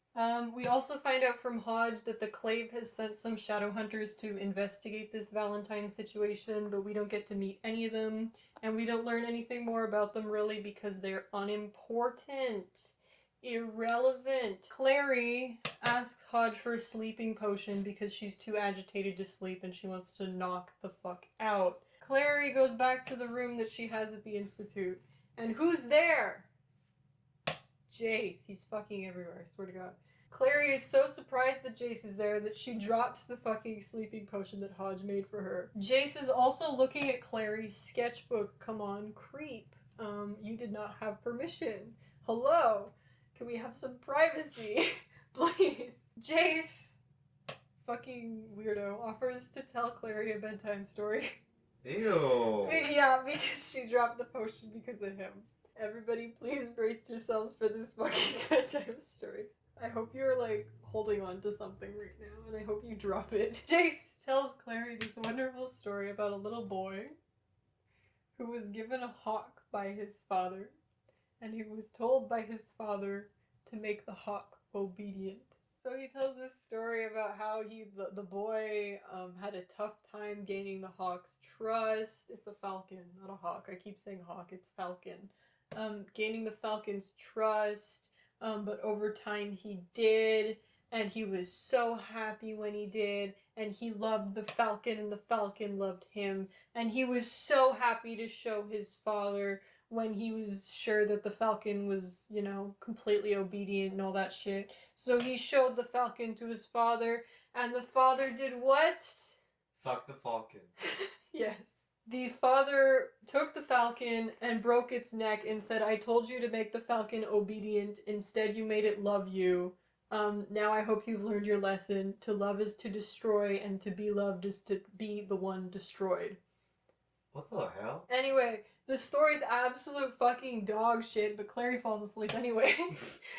Work, sister! Yes! Izzy wakes Clary up. What is it with people? See, Clary passes out all the time, then people wake her up. That is just what she does. Good for her. Izzy informs Clary that she has to change into appropriate party attire so they can go to this Magnus thing. So Izzy lends Clary some clothes, and basically Clary's hot now. Also, while Izzy is lending Clary clothes and giving her makeover, whatever, her yassification, Clary asks Izzy if Alec is gay. Come on, subtlety! Like... And Izzy, like, freaks the fuck out. She's like, no, you can't fucking tell anybody, because Shadowhunters are, guess what? Homophobic. Just like us. Just like us. Like this video if you're also homophobic. No. Anyway, basically Clary's hot now, like I said. So they go meet the boys. The boys being Alec, not Hodge, Alec, Jace, and Simon. I don't know how he got here, but he's here. Good for him. Jace gives her a knife to protect herself with. And also, Izzy put Clary's hair into this fucking elaborate updo, and Jace just snatches that. He's like, no, your hair looks better down. Chapter 12 is called Dead Man's Party. I would just like to mention Chapter 11 was called Magnus Bane, and it didn't even have Magnus Bane in it. Fucking false advertising. The party is being held in an apartment in Brooklyn. Brooklyn!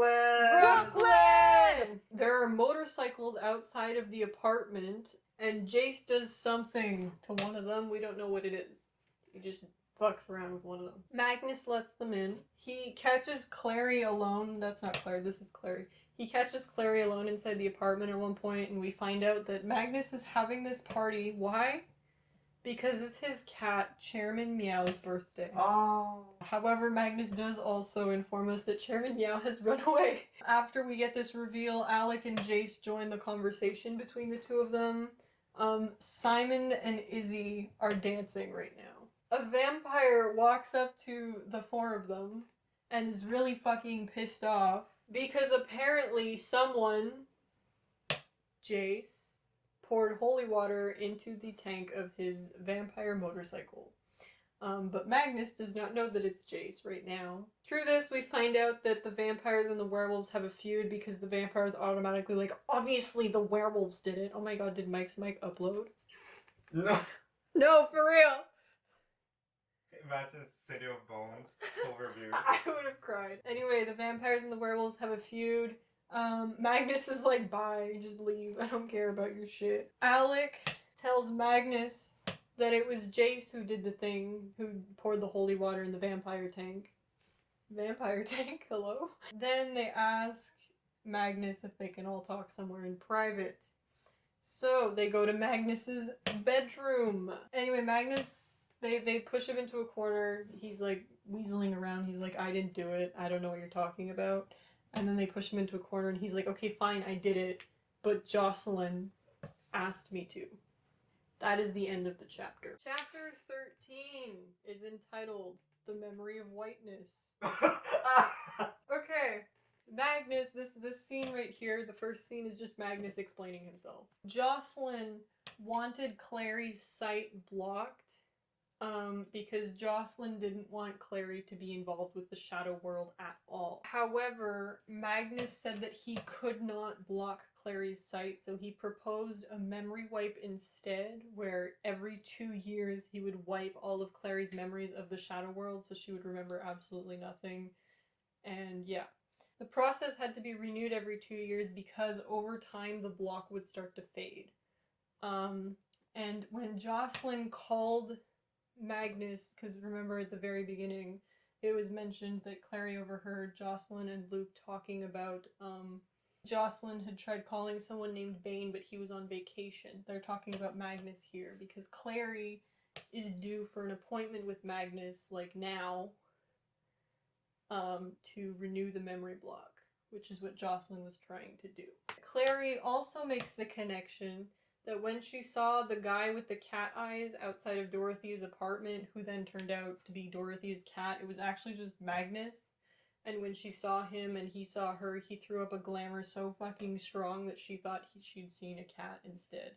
Also would like to mention, as an aside, it's not explicitly mentioned in this book, but warlocks have marks that, like, identify them as different from human beings, and by marks I mean, like, non-human characteristics. So, for example, there was, one of the guys from Luke's house, Blackwell, was mentioned as having purple skin. That is a common thing for warlocks to have, is different colored skin. For Magnus, his warlock mark is cat eyes. That is why there's all this cat stuff going on. Magnus can't remove the memory block right now because it's too intricate, and doing so will do more harm than good. But Clary gets mad, and she's like, why won't you just fucking fix it? And she calls herself broken, and Magnus gets mad and trauma dumps. Ew. He's literally like, his parents were religious, his mother hanged herself. Oh. When she gave birth to a little boy with cat eyes. His father tried to drown him in a river. I shouldn't be laughing. His father tried to drown him in a river when he was 10. He ran away and took refuge in a church. His point in telling Clary all of this is that being different is not always good. So Magnus then takes out this book, this funky little book called the Grey Book. The Grey Book is basically like the Shadowhunter dictionary, but like for runes. So it's just a book with all of the runes in them and what each rune does. The Grey Book is also short for the Grey-Marie book? Grey-Marie? I don't know how to pronounce it. He shows Clary the rune for remember in the hopes that it'll help jog her memory a bit. And Clary gets fucking hypnotized by the book or something and starts like flipping the pages and looking at all the fucking runes. And Magnus takes the book away from her. He's like, you shouldn't fucking do that. Clary, because she's dumb, mentions the Mortal Cup to fucking Magnus because she mentions everything that she knows to everybody that she meets. So she mentions the Mortal Cup to Magnus, and Magnus gives us some more lore. The Mortal Cup is one of 3 mortal instruments. The mortal instruments include the Mortal Cup, the Mortal Sword, and the Mortal Mirror. They were created by the angel Raziel and given to the Shadowhunters. The Silent Brothers have the sword. The cup is missing. Obviously, it was hidden by Jocelyn from what we know. The mirror is in Idris, is what we know, but nobody has ever found the mirror. The cup used to be in Idris before Jocelyn ran away with it. We also find out through a throwaway comment that will later become relevant, and by later I mean like in 5 books, that fairies cannot tell lies. He refuses to help the posse find the Mortal Cup. The pussy. So they leave the bedroom. At this point it's only Jace, Alec, Clary. No, that's it. Jace, Alec, and Clary with Magnus. They find Izzy, who's in fucking hysterics because Simon was turned into a rat. No! Simon was turned into a rat. Why? Because he's a little rat boy. Ew. Simon was turned into a rat by a drink that he was given. Clary finds Simon under the bar.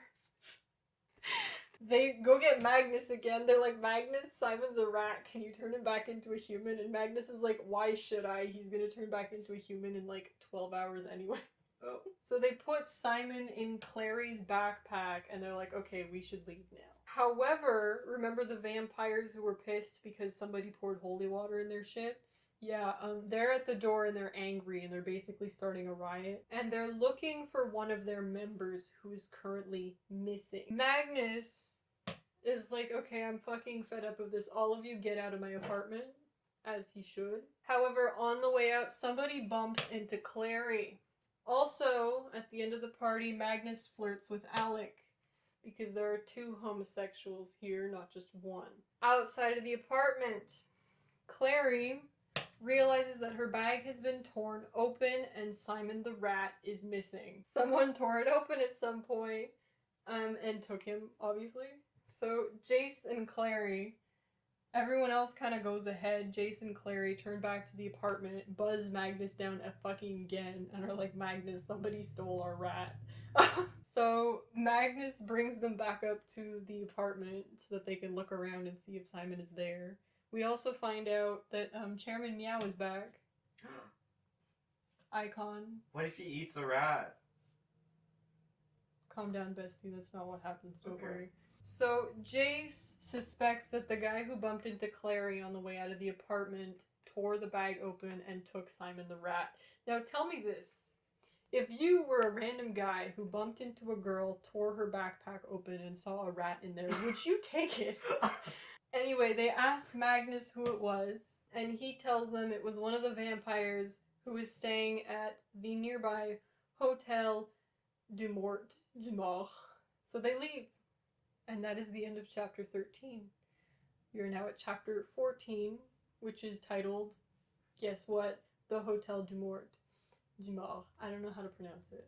Well, I know how to pronounce it, but like du Mort just sounds dumb as fuck. I'm sorry. Anyway. So they're at a church now. Don't ask me why. Also, they is Jace and Clary. I don't know where Alec and Izzy went, presumably home. Jace and Clary go to a church because it's a romantic date spot. Jace wants to stock up on weapons, and apparently all of the churches are equipped with a secret weapons stash specifically for shadow hunters. So they go to the Hotel du Mort, they being these two, because we don't care about the others. I swear 80% of this novel is just these two fucking around. Anyway, they can't get in though because the only entrance that is like accessible is on the fucking roof, and clearly they can't fly because they're human people. Some guy appears. It's a Spanish boy, and if I remember correctly, the book describes him as looking like he's like fucking 14. But I might be wrong. The river is here, everybody dive in, loving myself from deep within. So there's a Spanish boy who like appears and is like, don't go in the hotel. His name is Raphael. We have met Raphael Santiago. Shout out to Raphael. However, after some convincing, he's like, fine, I'll show you how to get in. During this whole convincing conversation thing, Raphael tells a story about a group of friends who went in to kill a vampire or something. No. Yeah, who went in to try to kill vampires for fun, and claims that they never returned. And that one of them was his brother. Love that. Even though Jace tells Raphael not to, he follows them into the hotel. So they enter the hotel. Raphael disappears suddenly, so they're like, fuck, we have to find Raphael now. So they find him in like this room, and they're kind of getting like weird vibes, so they're like, wait, we want to go, we want to leave actually. While Raphael has his back turned, Jace throws a knife at him. Because, would you like to take a guess as to why? Is he a vampire? Yes, Raphael is a vampire. The story that Raphael told was not about his brother, it was about him. Raphael calls his big vamp squad on them. However, before, he calls the vamp squad on them, but Jason and Clary already have him held at knife point, so he's basically their hostage right now, so they have a bargaining chip. We find out that the vampire's actual leader is in Idris right now, so she can't come to the phone. Raphael is the de facto leader. So they actually have a very big bargaining chip because they have him held as a hostage right now. So Clary is like, how about a trade?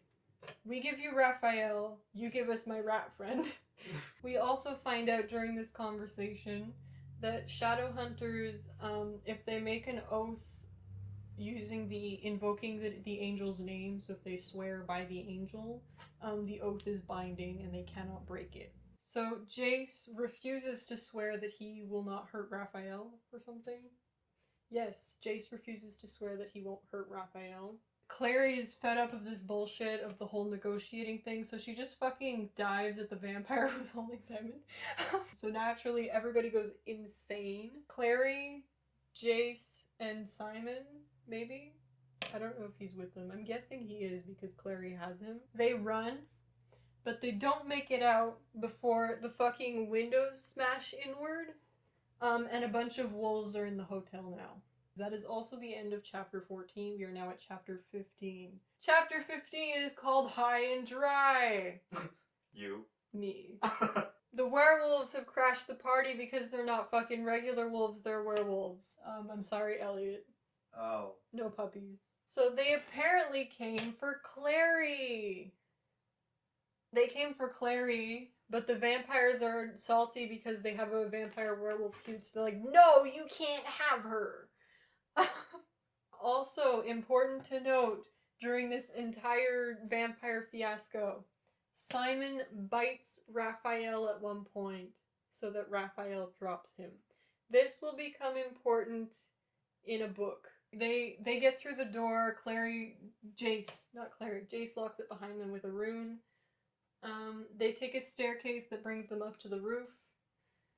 They find the vampire motorcycles on the roof and they steal one to escape. The sun rises before they can land properly, and because the motorcycle is a vampire motorcycle, obviously it doesn't fucking work when the sun is out. So they fucking crash.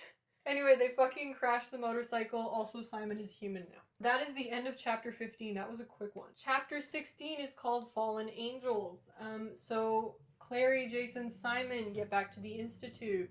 Simon and Jace are in the infirmary right now because they crashed a motorcycle and they're injured. Clary somehow got away okay. Clary visits Simon first and he gives her a kiss on the cheek. Clary leaves after that and Alec corners her out in the hall because he's pissed because she put Jace in danger by taking him to the vampire hotel. And Clary accuses Alec of being in love with Jace.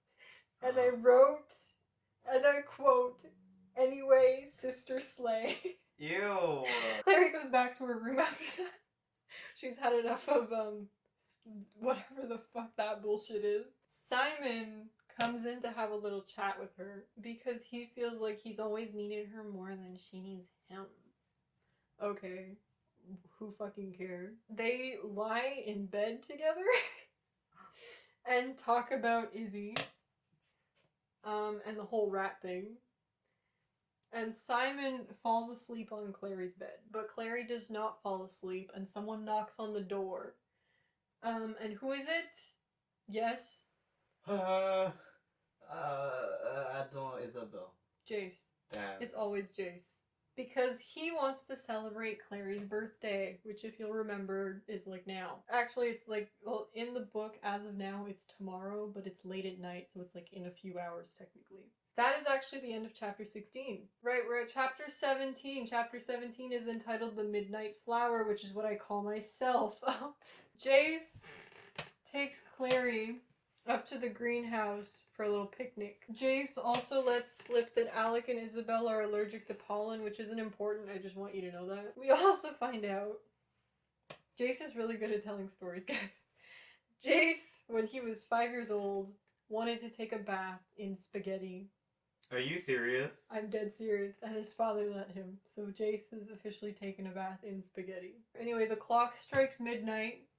Jace is like, let me show you something. So he shows Clary a flower that only blooms at midnight, hence the title of the chapter, The Midnight Flower. He also wishes her happy birthday because since it's midnight, it's now officially her birthday, and he gives her a witch light for her birthday, which, if you don't remember, is a Shadowhunter glowy rock. Clary reveals that she's really good at telling stories too, you guys. Clary reveals that when she was 12, she wanted to get a tattoo of a Teenage Mutant Ninja Turtle. Specifically of Donatello from Teenage Mutant Ninja Turtles. And I'm only mentioning this because 12 years old is the age that Shadowhunters usually receive their first mark or rune, the tattoo things that they have on them.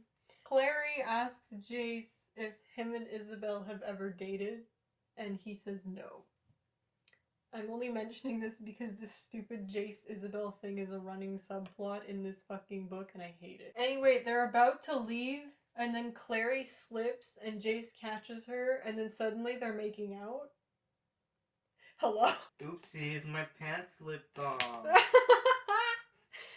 Yes, very that. Jace only breaks it up because he realizes that Hodge's raven, Hugo, is watching them. He takes Clary back to her room, and they're like in front of the door, and they're about to make out some more, and then Simon opens the door. What is this? I'm laughing because this is ridiculous. Simon and Jace have like a testosterone show-off.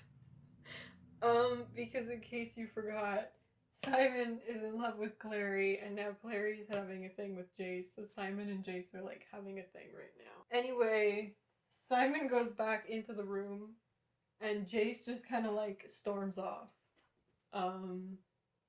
This is one of the reasons why I don't like this book, is for all of this dumb relationship bullshit. However, I will say it is very 16-year-old boy. I will give Cassie that. Clary enters her room and finds Simon, who's also now snooping in her fucking sketchbook. So Simon has the book open to a page where Clary has drawn Clary has drawn Jace, shirtless with wings. Ew, what the fuck? Anyway, he gets pissed because he's like, how dare you draw another man shirtless with wings in your sketchbook. So anyway, he gets his shit and he just fucking leaves. And clap if you care. Clary and Simon have a big fight about this. And during this fight, Simon blows up at Clary and is like, I've been in love with you for years. Specifically 10 years. Ew. And he's like, you're fucking oblivious as fuck. And then he leaves. So then Clary picks up her sketchbook and is just kind of like sulking with it. She touches the drawing she made of Jace with the feathers and shit. And it's weird because she's like, I can kind of feel the feathers. That's kind of weird. She realizes that there are like some runes in the corner of the page that she's drawn without realizing. And then she gets like a light bulb and she takes out a mug and replicates and starts, I should say, she doesn't replicate it, she starts like replicating this. Like she takes a mug out and she starts drawing the runes and she draws the mug and shit. We are now at chapter 18. Which is entitled Mortal Cup. Chapter 18, we are in Jace's point of view for some fucking reason. The only reason we are in his point of view is that we can see Clary show up at his door being like, oh my god, I think I know where the Mortal Cup is. So now we're back to Clary's point of view because that's the only important thing that happens in that scene. Clary shows Jace that she can basically pull shit out of her drawings. So she shows him the drawing of the mug and she pulls the mug out of the paper. Wow. She explains that she thinks her mom, Jocelyn, must have done the same thing with the Mortal Cup. Specifically with the tarot set at Madame Dorothea's, because if you will remember, Clary pulled the Ace of Cups. She thinks that the Ace of Cups has the Mortal Cup in it. They go find Alec and Izzy to recruit them for this mission, and I'm gonna read this directly. Alex all, boo, what about the law? We're not supposed to be doing this. The investigation has been handed over to the Clave. Anyway, they convince him to come along. Also Hodge is there, and he's just like chill about it. He's just like, okay, work. There's the issue, however, of how they're gonna get from the Institute to the apartment building, because it's like, are they gonna like take the metro? Hello?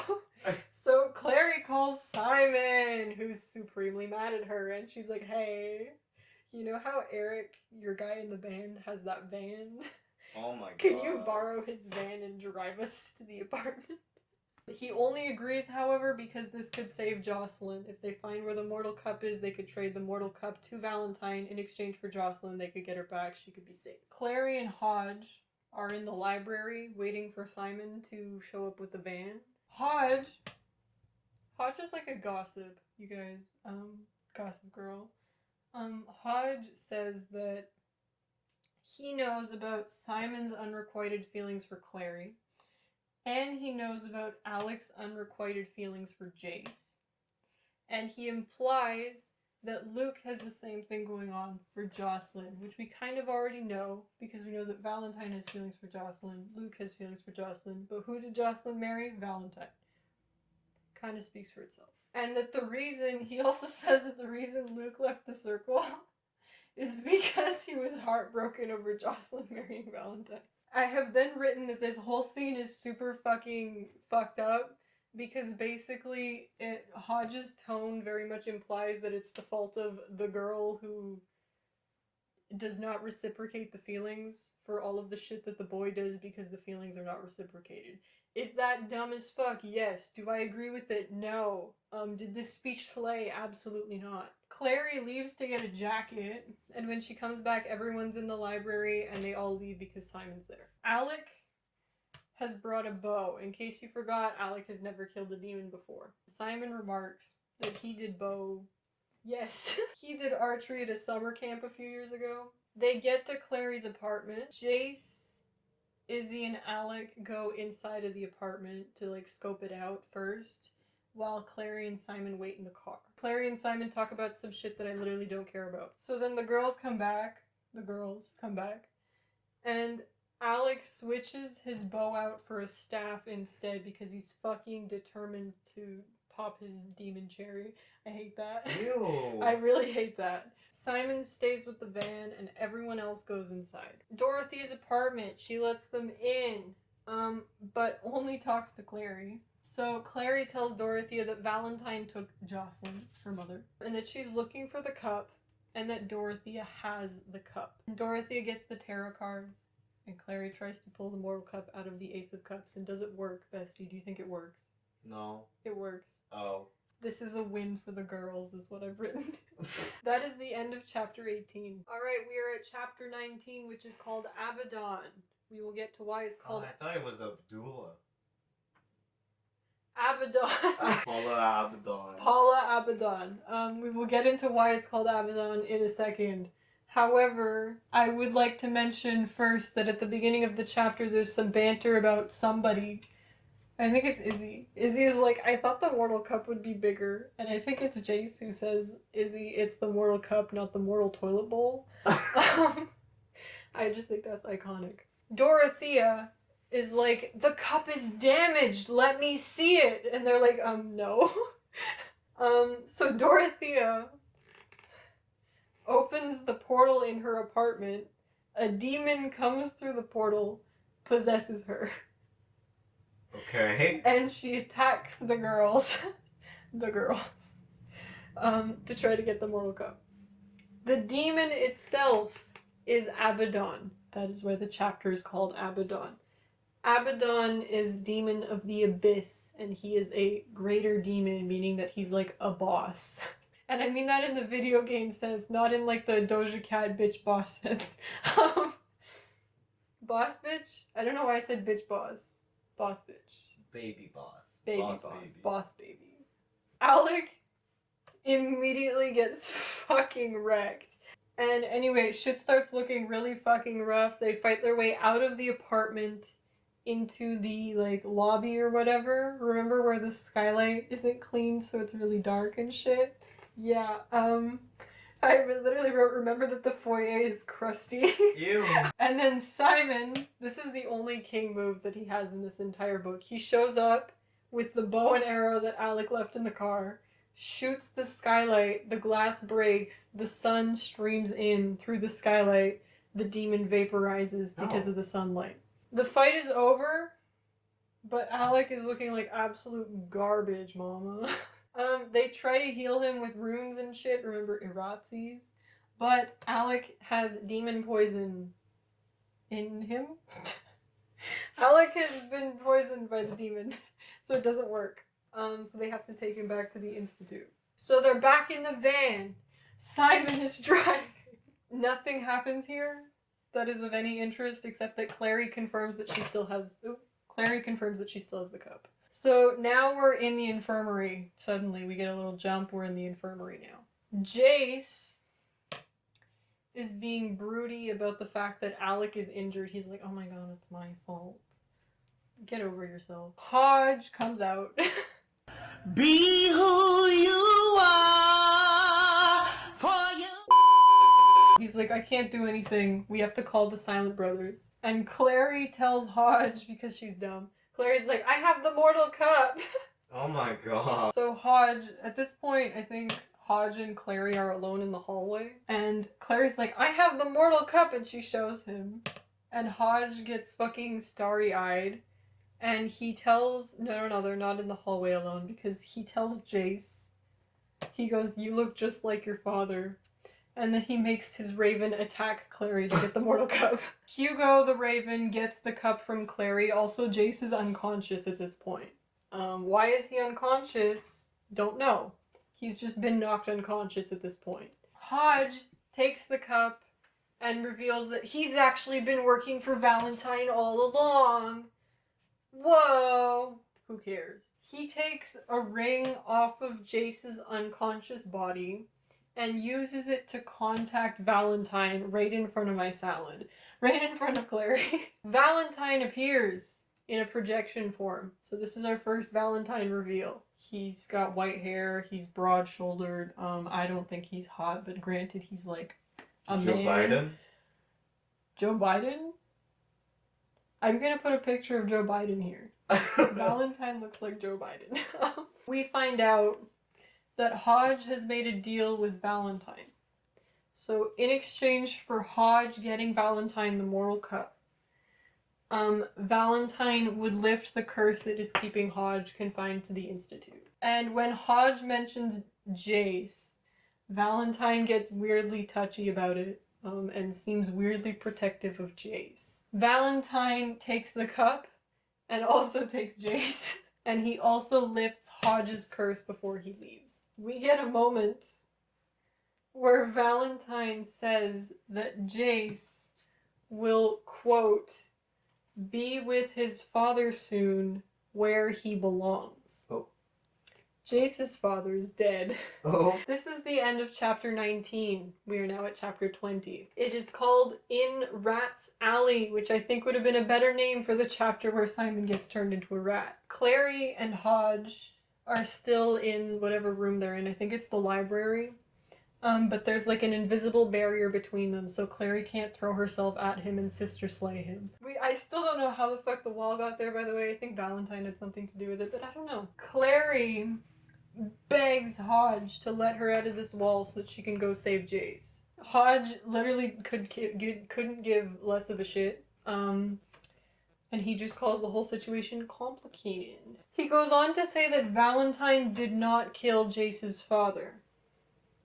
Okay. And then Hodge tells Clary that she should just get out of here while she can, and she should just go back to being a mundane because being a shadow hunter's sister sucks. So Hodge leaves. Clary's alone, and she's stuck until she remembers that when they were at Madame Dorothea's house, Jace gave her a stele. If you don't remember, a stele is the thing that they use to draw runes. So she takes it out and draws a rune on the wall to, like, break it. So she escapes, follows Hodge into an alleyway, and he fucking attacks her. A wolf intervenes and attacks Hodge. And Hodge talks to the wolf like it's a human fucking being. Why? Because it's a werewolf, obviously. Specifically, Hodge tells the werewolf that it isn't too late, that Valentine would take him back. Anyway, the wolf fucking murders Hodge, but like not literally, he just fucking destroys him. Hodge isn't dead though. And then the wolf turns to Clary, who tries to run away. And the wolf gets her leg, and she falls, and she passes out. Like I said, Clary passes out all the fucking time. So Clary wakes up in a room that smells like wet dog and piss. Love that. Someone comes to see her. Guess who? Eliott, guess who? Me. You go see Clary. Yeah. No, it's Luke. Oh. Why is it Luke? Why? Tell us. Because he's the werewolf.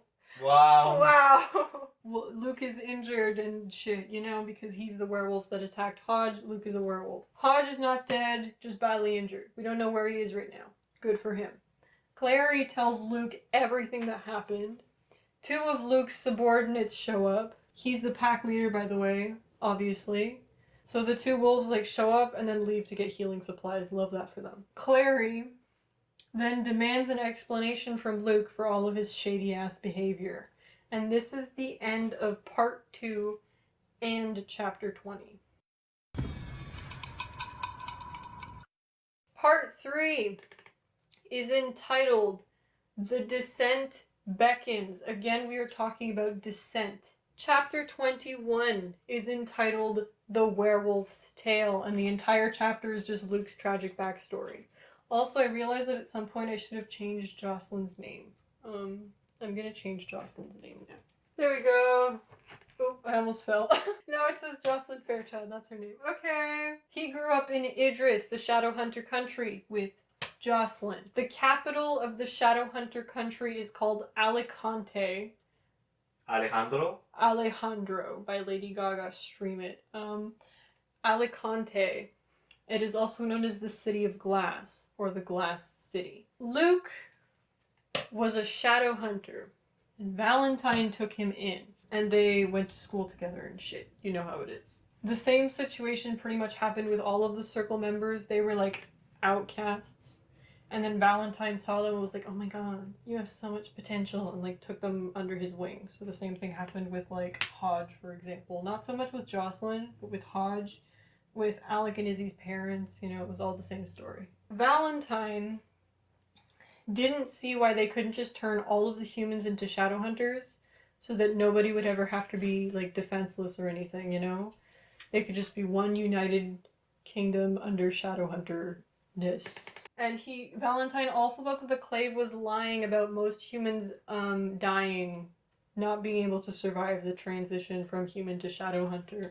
While Valentine was in school, his parents were killed by werewolves, which was the start of his villain arc. Then, Jocelyn gets pregnant. Boo! Boo! Boo! She goes to Luke, scared, because she swears she can hear screams at night. Hello? So Luke confronts Valentine about it. He's like, hello? What is this? Valentine is like, hey buddy, how about we go kill some werewolves together? And what does he do? He abandons Luke to the werewolves. They bite him, and Luke turns into a werewolf. Jocelyn and Valentine are both there when Luke first undergoes the change, like, into a werewolf. And Valentine drags Luke into the woods, gives him a knife, and is like, kill yourself. Instead, Luke goes to the nearest wolf pack, which is in Brosland Forest, which is a forest right outside of Idris, right outside of Alicante, not of Idris, it's in Idris. So Luke goes to this wolf pack, challenges the wolf pack leader, kills the wolf pack leader, becomes the wolf pack leader. Good for him. Years later, Jocelyn shows up at the wolf pack place, and we find out that she's already had her first child, and that it was a boy. And this boy's name is Jonathan Christopher.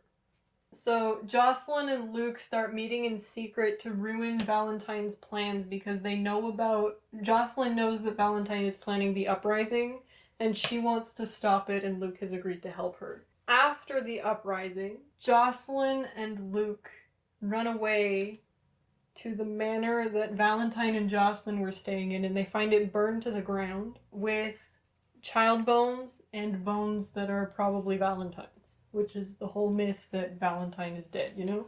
So Jocelyn assumes that her son is dead because there were child bones in the fucking ashes. You know how it is. After this whole incident, understandably, Jocelyn wanted nothing to do with the shadow world. So her and Luke, they run away from it. They're just like, fuck this bullshit. However, Jocelyn is pregnant again. Via Valentine still. This time with Clary. So Clary's real father is not this Jonathan Clark that Jocelyn made up, but Valentine Morgenstern. So the box that Jocelyn would cry over all the time with the initials JC was not referring to Clary's father, Jonathan Clark, who isn't real, but was actually referring to Jocelyn's deceased firstborn child, Jonathan Christopher. Anyway, Jocelyn's pregnant with Clary. Her and Luke split up because she doesn't want anything to do with the Shadow World, and Luke is a constant reminder of the Shadow World. Jocelyn, however, is 100% sure that Valentine is not dead. The last thing we find out in this chapter of any relevance is that Jocelyn and Luke bumped into each other in New York completely by chance. It was not planned. That is the end of chapter 21. I'm going to drink some water now. Chapter 22 is entitled Renwick's Ruin. Renwick's Ruin? Renwick's Ruin. Sounds like Scooby-Doo. Yeah, I was about to say that. Okay. So Clary has some questions for Luke. This is when we get the Jonathan Clark JC thing coming together. I already explained that though. John Clark was actually a real person. It's just someone that Jocelyn was commissioned to do like a portrait of someone's dead husband, so she just like asked to keep the picture. The lady was like, yeah, okay, sure. So she just used the picture of some other lady's dead husband to be like, yeah, that was my husband. Anyway. Also, I don't know why, I've always imagined Jonathan Clark as Asian. I don't know why. Okay. Anyway, all of this to say that Valentine is Clary's father, meaning that Clary's real name is Clary Morgenstern. Also, Clary's actual first name is not Clary, it's Clarissa. She just goes by Clary, and to be honest, if my name was Clarissa, I would too. Remember, they're at Luke's, like, werewolf hideout, right? And his two werewolf buddies appear again. We also find out that Hugo is not actually the real name of Hodges Raven, because Hodges Raven isn't actually Hodges, it's fucking Valentine's Raven, and his name is Hugin, and Valentine also has a second Raven named Munin. Clary remembers that Magnus said in a throwaway comment that there are so many throwaway comments in this series that end up meaning more than they should. I just think, anyway. Magnus says in a throwaway comment that there are only 2 portals in New York City. Valentine used a portal to like appear. I said that he appeared as a projection. I lied. He was there in person. And he had to have used a portal to reach Hodge like so suddenly when Hodge called on him. And the only other active portal in New York was at Dorothea's, which was destroyed, meaning that Valentine has to be near the other portal, which Magnus mentioned to have been at Renwick's. Renwick's is an abandoned smallpox hospital. Can we get a clap for smallpox? I'd rather not.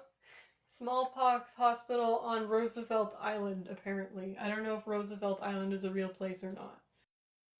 Anyway, Luke tells us that Roosevelt Island was once owned by the Blackwell family, and as we know, the Blackwells are working for Valentine, so it all adds up. They leave the werewolf hideout.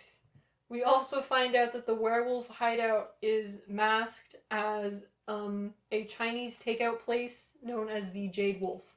Luke asks Clary about Jace and does not seem to believe Clary when Clary tells Luke that Jace is the son of a guy named Michael Wayland who was killed in front of Jace when he was 10. Luke is not buying any of it. He is not buying that Valentine killed Michael. He's having none of it. We also find out that Luke has only been leading this wolf pack for 1 week. So they reach the island or whatever. They get attacked by Forsaken. One of Luke's wolf duo dies. They fight their way into the hospital, Luke, Clary, and the wolf pack, and they find a room with Jocelyn in it. It's like a hospital. It's like got a hospital set up and everything, and she's like in a coma in a bed. Very nice. Blackwell and Pangborn, the 2 dudes from Wolf. I keep calling him Wolf from Luke's house that one time. They show up behind them, and Luke throws a scalpel at Pangborn and kills him. Okay. This is the first time in the books that Clary gets to see a human person die. Not a demon, not a monster, a human being. So anyway, Luke and the other guy, Blackwell, start fighting. Clary uses the fight as a distraction to run away. She goes upstairs and she finds a dining room. Who's in the dining room, Eliott? Simon, Jace. Jace. The answer's always Jace. Yes! Jace is in the dining room. Clary's like, I came here with Luke and his werewolf pack, and Jace is like, no, there's been a misunderstanding, man. Just, like, call them off. Tell them they can leave. It's fine. Weird behavior for someone who's been kidnapped by the big bad. Clary realizes that Jace is, like, all bandaged up and shit, and she's like, that's suspicious. That's weird. And Jace is like, yeah, my dad patched me up. Hello? Are the pieces coming together yet, guys? Are you making the connections yet? Clary is like, Jace, your dad's dead. What the fuck are you talking about? And she's like, Valentine is lying to you. Don't listen to him. And Jace is just not having it. And then Valentine enters the room, and Jace politely informs Clary that Valentine is his father. Ooh. Anyway, that's the end of chapter 22.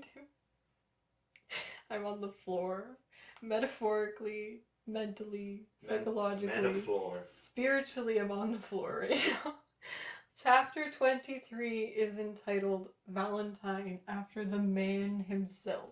Valentine has no fucking idea who Clary is and thinks that she's one of the Lightwood kids, which I think is funny. Except that he does know who she is. She can see it in his eyes. I hate that. It's just that he knows that Jace doesn't know who Clary is, and he's deliberately withholding that information right now, and Clary knows that he's withholding that information. Because Clary knows that if fucking Valentine is Jace's dad, and Valentine is Clary's dad, then Jace and Clary are brother and sister. Do you get what I'm dishing out yet? Do you get what I'm trying to tell you yet? Anyway, this is also the first time we get mention of Valentine's last name, Morgenstern, even though I've already said it a few times. Jace feeds Clary some bullshit that Valentine told him about how, Hodge is the selfish one. He wants the Mortal Cup all for himself. Valentine is actually one of the good guys. Okay. Also, Jace believes that Valentine brought Jocelyn here to heal her, not to kidnap her. Jace, this is flop behavior. We expect better from you. Valentine calls Jace Jonathan. And we find out that Jace is a nickname that comes from his initials, which are JC, which stand for Jonathan Christopher. Valentine finally decides that now is the perfect time to inform Jace that he is in fact Clary's brother. Yeah, Valentine proceeds to say that Jace, the person that Jace believed was his father, Michael Wayland, died during the uprising. And Valentine assumed Michael's identity because he didn't want to be killed or like imprisoned or anything. And he only faked his death when Jace was 10 because he was blackmailed into it. Okay. By who? We don't know. Anyway, Luke shows up at this point covered in Blackwell's blood. Sister Slay. Luke pisses Valentine off. So Valentine pulls out a sword. And now Jace is like, Dad, this is kind of embarrassing. This is like this is not it. You should not be behaving like this. Valentine and Luke start fighting.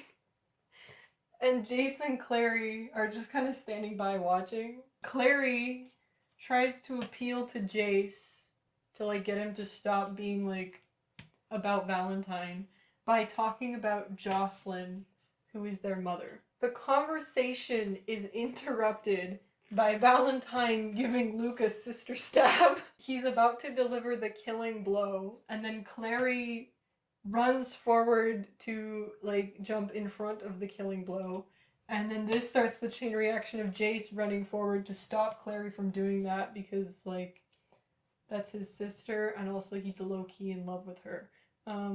Hashtag incest. Clary then proceeds to piss Valentine off, and he threatens to strike her down anyway, and Jace is having none of that. And Jace just fucking drags her away again. This whole fucking confrontation is so repetitive.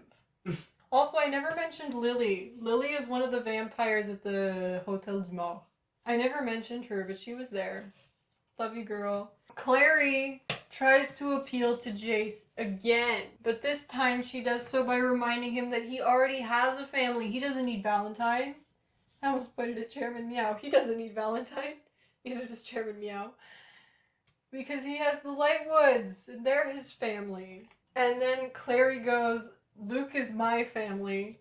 I don't want to watch him die like you had to watch your fucking dad die when you were 10.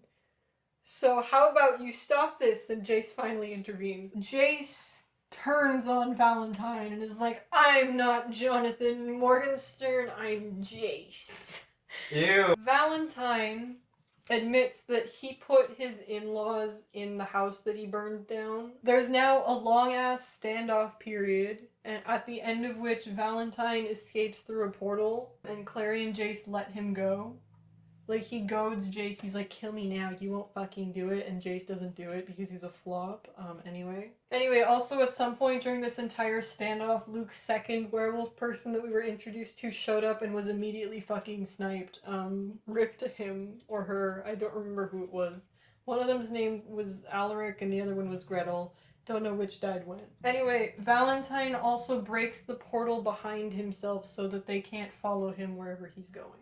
There's also another scene where Clary, like, comforts Jace, but who fucking cares? That is the end of the chapter. We are now at the epilogue of this book. Of this book. The epilogue is entitled The Ascent Beckons. We've had the 3 parts with Descent, and now we're at the epilogue, and we have Ascended. Have we really, though? No. So Clary is visiting her mother, Jocelyn, who's in the hospital right now. Brother Jeremiah, have we forgotten about him? You shouldn't have. Brother Jeremiah and Luke are also there.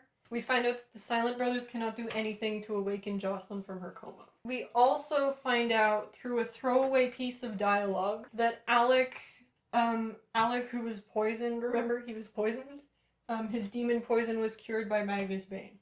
Clary then leaves the hospital. She's picked up by Simon. He takes her back to the Institute. We get some sexy new band names. Or, well, just one really. It is the Fortuitous Occurrences. Clary goes in the Institute. Isabel greets her and apologizes for being kind of bitchy earlier in the book. This whole Izzy-Clary, like, rivalry thing is dumb as fuck because it's founded on a perceived attraction that Isabel has for Jace. And I also just wish that people would stop pitting girls against each other. Like, how about we just unite the girls? Anyway, all I can think about right now is Michael Jackson and the baby. Anyway. Blanket, I love you, Blanket. Alex shows up with crutches. It's implied here that Clary believes that Hodge, like, sent a message to Magnus before Hodge left the library so that Magnus would come heal Alec. So there is a little bit of, like, Hodge still caring about the Lightwoods, even though he's, like, a backstabbing dickhead. Alec and Clary have a little walk and talk because the last time they spoke to each other one-on-one, they kind of, like, strangled each other. So they kind of apologized to each other about the whole, like, fighting over Jace thing. There's so much fighting over, like, Jace and Clary. Anyway, Clary goes to the greenhouse and she finds Jace in the greenhouse and convinces him to come visit their mother Jocelyn in the hospital because she's convinced that maybe if Jocelyn, like, hears her older son's voice or something, she'll wake up. I don't fucking know. Jace takes Clary up to the roof where he has stashed the vampire motorcycle that they stole from Magnus's party. The book ends with Clary and Jace riding the motorcycle to the hospital to visit Clary's mom, Jocelyn. And that is the end of City of Bones. What do I have to say about City of Bones? I think it was a decent setup for the lore and for the characters. However, there was so much petty teenage bullshit drama involving like romance and all that shit. Like, hello, Alec is in love with Jace. Izzy might have a thing going on with Jace. Simon is in love with Claire. Like, can we stop? When does it end? So that is my frustration with the book. But all in all, I think it did a pretty good job of setting up like the world and the lore and all that shit. And we will have City of Ashes next.